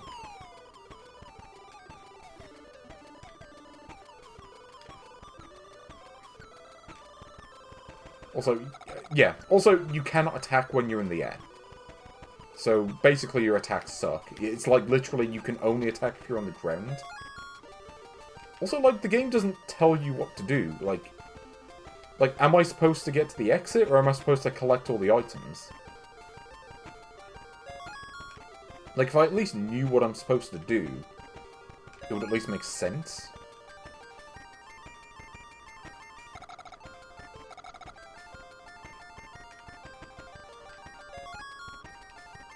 But, like, you see just how rubbish the moves are, like... Because I tried to do the kick there, but because the kick is so slow, I ended up getting hit anyway. So it's kind of like, well, what's the point of the kick then? Sometimes it feels like you just take damage completely at random from, like, falling. It's like you fall a few inches and then suddenly you take damage.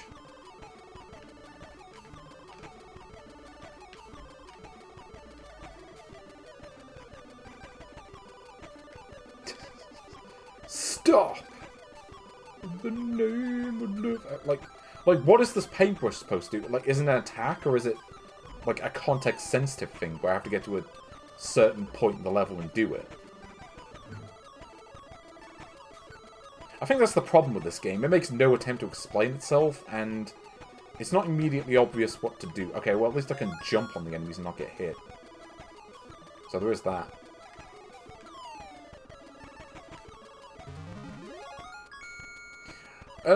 Well, is this the worst one? I guess we'll see.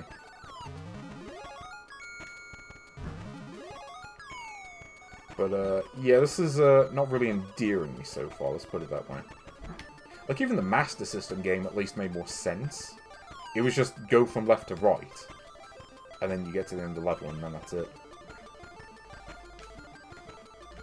Okay. Yeah, because this is just where I was before.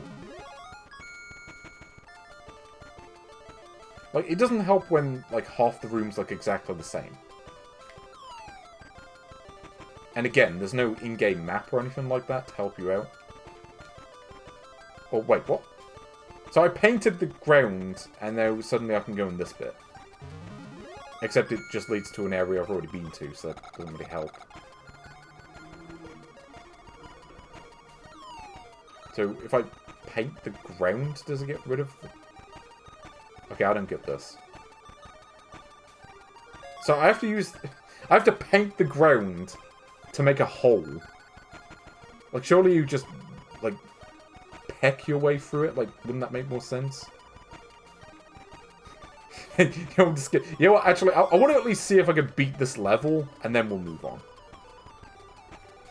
So I want to at least see what happens.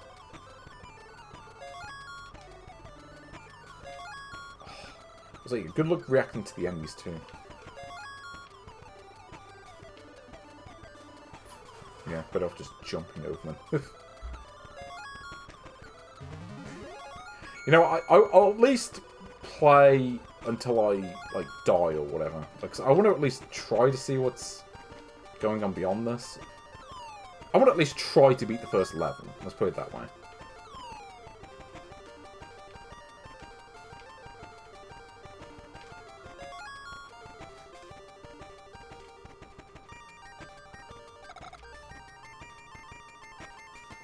Oh, and I have to do the whole level again. You know what? I think I'm going to take this menu's option and take the quit option. Because someone tells me probably isn't going to improve. But where does Woody Woodpecker go on the list? Well, it certainly isn't on the level of Wendy every which way, let's be honest. You know, as far as platformers go, I mean, Wario Land 2 is a far better game. As is Mr. Chin's Gourmet Paradise. It's no Mega Man 5. Donkey Kong Land is a better game. You'd be better off playing Kirby's Block Ball. I mean, Mr. Do has got a clown in it. And this game, I think, was programmed by a clown. Super Mario World 7 is far better. Like, because the thing is, okay, Woody Woodpecker is just a giant maze that doesn't make any sense. The methods of progression are inane. The levels are needlessly confusing. Again, it really reminds me of the Dennis the Menace game on the SNES. And that is... If you're reminding me of that game, you fucked up. Because that is one of the worst games on the SNES. It's certainly no Paint a Momo P, I can tell you that.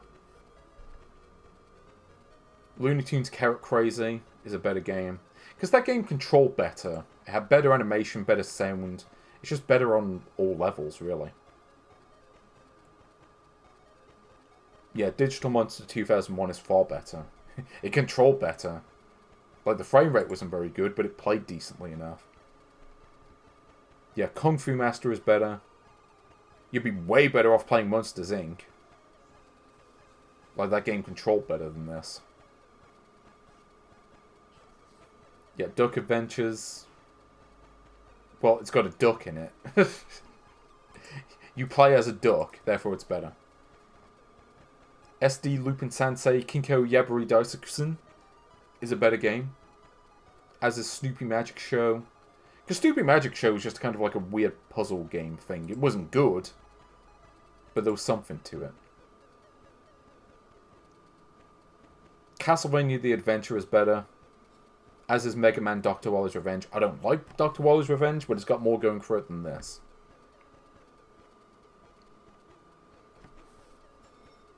I'd rather play Digimon 024. Like, just the fact that, like, the levels are just a confusing mess, and if you die, you have to restart the whole thing. Yeah, that really puts it down into this territory. Like, Bart Simpson's Escape from Camp Deadly sucks, but at least it made more sense. It's worse than Zettai Miteki Raijino. It's definitely worse than Top Secret. It's worse than Superman, because Superman, again, made more sense and it was funny.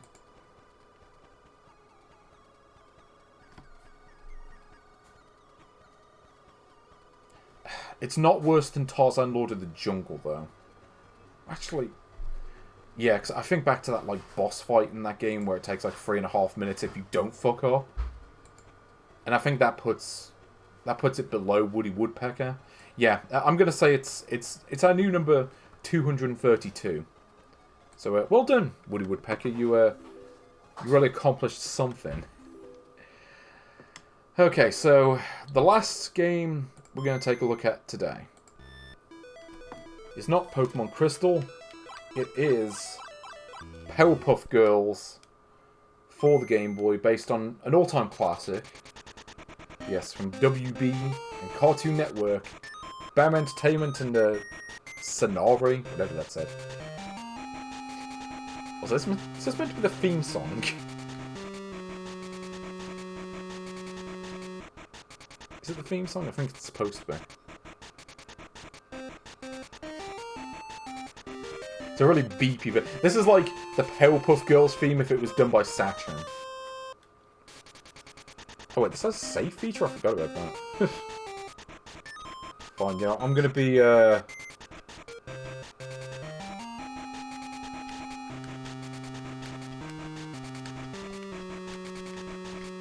legend will pay is... Also, this Y, this looks like a Cyrillic character. I don't know what's going on with that. Also, yeah, you want to play with your Powerpuff Girls trading cards? I guess you have to earn them. Enter secrets, use cheats, game options. Who made this?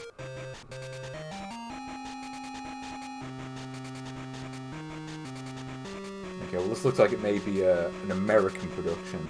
If it was British, it would have a lot more arpeggios going on. Yeah, I was going to say, that does not look like a Y to me. Anyway, let's, oh, can turn the music off. Game select, what is this? Okay, it's just choosing the safe one. So this game I know I've played before. So here we go. So, I think I remember this game. So, it's a weird one. So, you remember Zelda, you know, the Oracle games, how they made, like, 2 different games that were very similar. I think they did the same thing with Powerpuff Girls, where they basically made 3 games like this, but each one you play as a different Powerpuff Girl. So, like, there's one where you play as Blossom, there's one where you play as Bubbles, and, yeah, this is the Buttercup one. How the games differ from one another, I don't know. I've played this one, I didn't play any of the others. But, I mean, you can see the jank already, like look at this. Like, what is going on? Also, I will say for the record, it has been a while since I've seen this show. So we'll just pick up the Chemical X files. Vials, whatever. Also, there's something about these graphics. I don't know what it is. I got a trading card! Hooray! Okay. Yeah, like, I swear the backgrounds, it looks like it was drawn in MS Paint. I gotta be honest. Also, yeah, the voice samples, I can't hear them on my end. Here we go, just beat up this convict. Yep, here we go. Why are they just all hanging around the school? Actually, probably best not to answer that. So, yeah, basically, collect a whole bunch of objects. That's what this game is. Also, you look at how small the sprites are. This does bring back memories of Super Mario Land. Although, let's be honest, I think that game maybe controlled better. Ace BBG3. Wasn't... So Ace was like the dude that was in Gorillaz at one point. Like, as in the character from the show who ended up being in the Gorillaz. I can't think of Powerpuff Girls without thinking of that nowadays. That's kind of funny because I know they've got an album coming out soon as well. And they're doing all the concert previews and all this. Also, I like they were just like, you know what? They're just gonna have just like prisoners who escaped and are now shooting at the Powerpuff Girls. Though to be fair, the show was kind of crazy. You know. Yeah, if you never saw it. I mean, here's the thing. So this show, like, the working title was Whoop Ass Stew. And they took inspiration from, like, what is it? Like, kaiju. Like, you know, kaiju films and anime and all that. And action, like, it was like Super Sentai? Or am I misremembering that? I can't remember. But whatever it was, it's like, you know what? We're going to take inspiration from all of that and make a show out of it. And you know what? Like, this show deserved better games. I'm just going to say that straight up. Like, I don't know if Powerpuff Girls ever had any decent games, because I think of the games that did come out, like, there was the fighting game that was on PlayStation and Nintendo 64, which I seem to recall was like a really bad arena fighter. A bit like in, a bit like the Tom and Jerry game that was on those consoles. And, yeah, it was kind of like that, but worse, from what I recall. And, like, the Nintendo 64 game, like, literally, the soundtrack was just a 5-second clip of the theme song, just being looped over and over. Like, that's what the soundtrack for that game was. So, yeah, this one, you just go around and collect all the objects. So, kind of like a Euro platformer, except, again, I think this was American.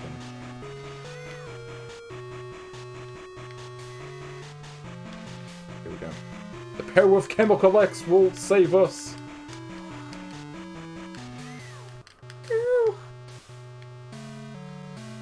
Okay, we're at 53 of something. Snake! Not the one from The Simpsons. Oh, wait, what happened? Did I die? I guess.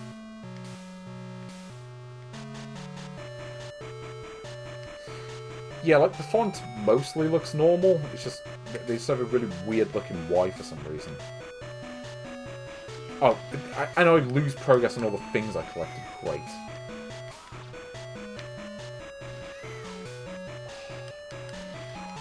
Yeah, the combat in this is not great. Like, honestly, you know what? The WWF game had better combat. Wasn't great, but it was better than this.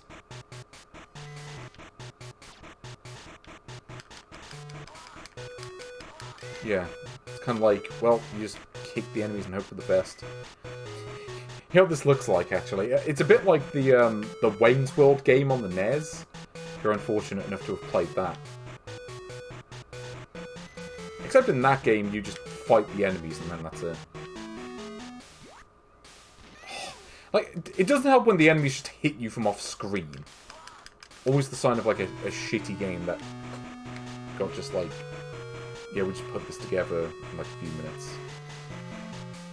Oh, wait, is that an 8? I thought that was a 6. Is that not 64 objects? No, it's another 20, apparently. And I don't know where they are.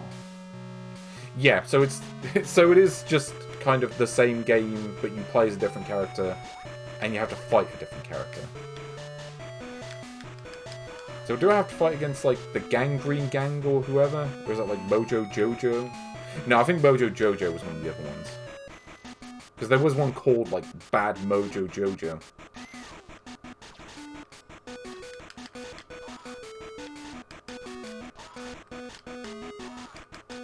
Wait, is this it?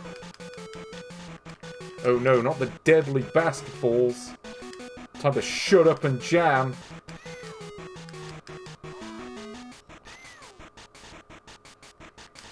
Yeah, and they can just hit you from anywhere. Yeah, it's great when all the enemies have projectile attacks, like, infinitely. and I get like 1. No. Okay, I'm not doing that again. I've played enough of this game to know that this is not a good game. So where does it go on the list? You know what? We may be looking at the right page. Because you think about how jank the movement is, the whole flying thing, how limited it is. It kind of feels like the Superman game. You know, right down to the whole, like, you gotta collect objects and all this. The shitty combat. It feels like they played the Superman game and then tried to remake it and failed. Because even in Superman, you only had to collect a few objects on each level. It's like, you know, collect like 4 keys or whatever. Here it's like collect 84 objects. It's like, I don't want to do that. Actually, let's quit the level. Let me check something here. Do I at least get to keep the cards? Yeah, here we go. Yeah, you want to see these amazing cards? Look at this. Yeah, here we go. Here's the Buttercup card! Yeah, there's Ace. I'm happy. Feeling clear, got sunshine. In a... Oh, well, we don't have the link cable, unfortunately. Yeah, this genuinely feels like a worse version of the Superman game. Like, there's a surprising amount in parallel with that. But I would rather play Superman. I actually think the Superman game works better than this does. Like, it runs at a better frame rate. And at least it's short-ish. Like, there's 10 levels. There's a decent number of levels, but it's short. You can play through the game, and it's like, you know what? There's not that much to it. So yeah, it's worse than Superman. It's worse than Woody Woodpecker.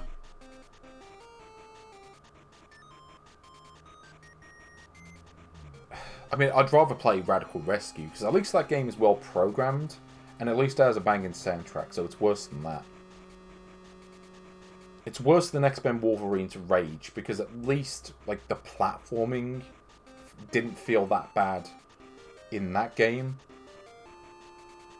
That has a bit more going on, and it felt better from a graphical, you know, audio-visual standpoint.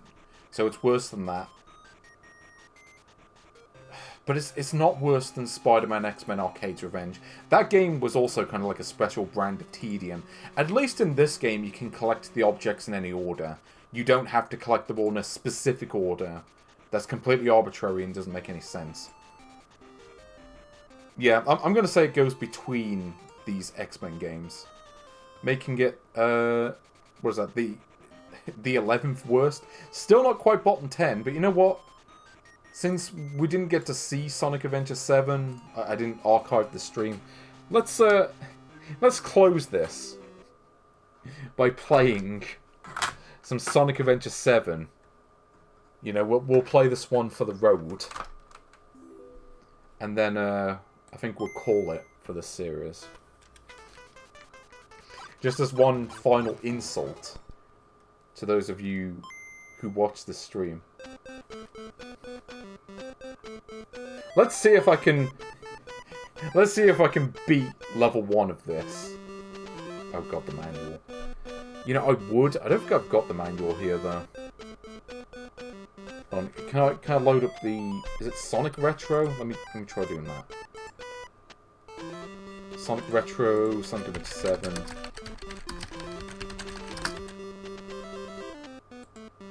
Here we go. Sonic Adventure 7 manual. Oh, let me turn the audio off. Just for your sake. Here it is. Sonic Adventure 7 instruction booklet. Where is it? Read before using your WinTempo game system. And this soundtrack.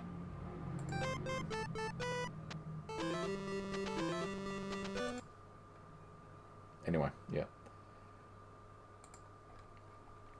So let's see. Read before using your WinTempo game system. So this, by the way, I'm not going to read the whole thing. I'm just going to read just a couple of particularly funny bits, like Nintech.com. And, yeah. You know, this game, of course, starring your favourite characters. This game is so bad it's giving me an illness. Yes, starring Sonic the Hedgehog and Sonic Adventure 7 the Echidna. You know, my favourite characters.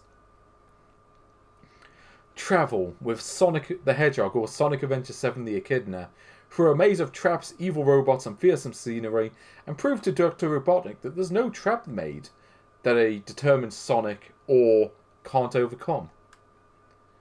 So, yeah, you want to use the D-pad.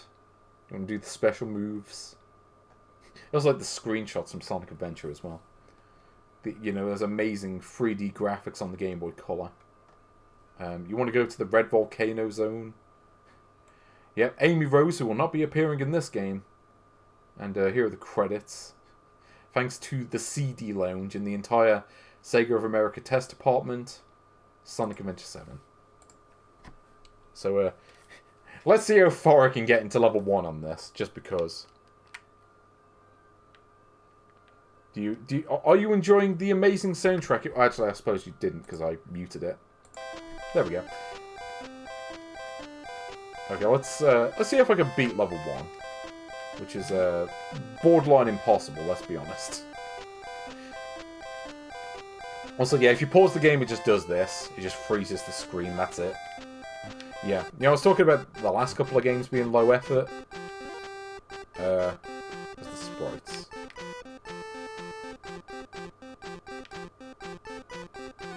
Here we go. Here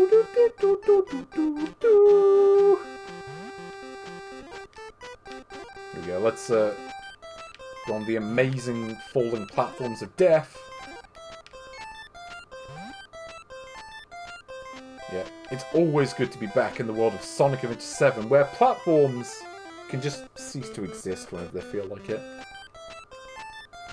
Also, yeah, I'm probably going to have to end the stream a bit to get my dinner, because I am feeling quite hungry right now, and this game is not really helping. But we'll have a go for one more life, see if I can get past the moving platforms that kill you. Because it is a Yong game, and what do you expect? Yep. Yong quality.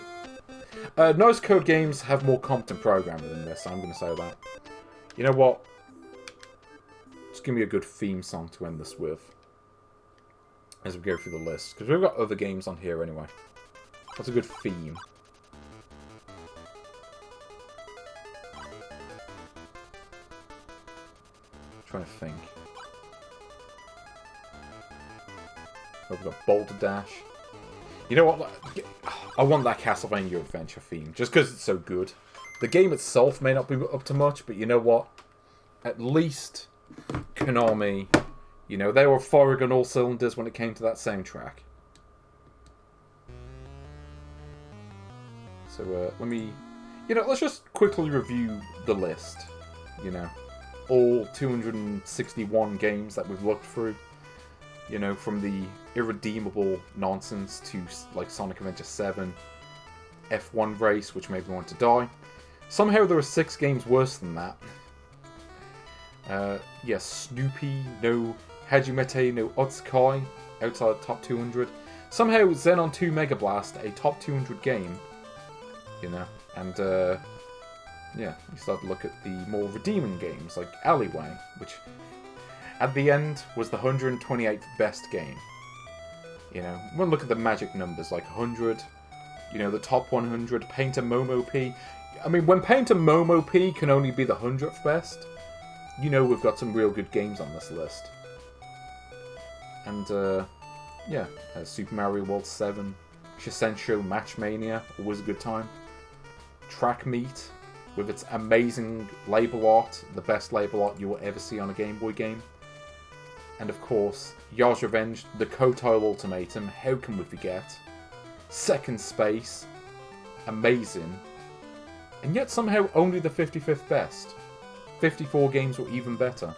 Like King of the Zoo, Kirby's Pinball Land, Heavyweight Championship Boxing, Solomon's Club, you know, we can't forget about Solomon's Club, Solomon's Key on Game Boy, back and better than ever, the Zelda games, the Mario games, Pokemon, top 10 unchanged, but you know what? Wendy Every Which Way certainly deserves to be close to it. So I think we'll call it that for a series. You know, from Paint to Momo P to Wario Land, those are the games that I recommend. Anyway, it is coming up to 7 PM and I'm hungry and I really need to have my dinner. So I hope you all enjoy your evenings or your afternoons or whatever time of day it is where you live. I'm probably going to take a little break from streaming. I may not stream next week. It depends on how things are. I've got to plan things out. But also, there's other things I have to do in real life.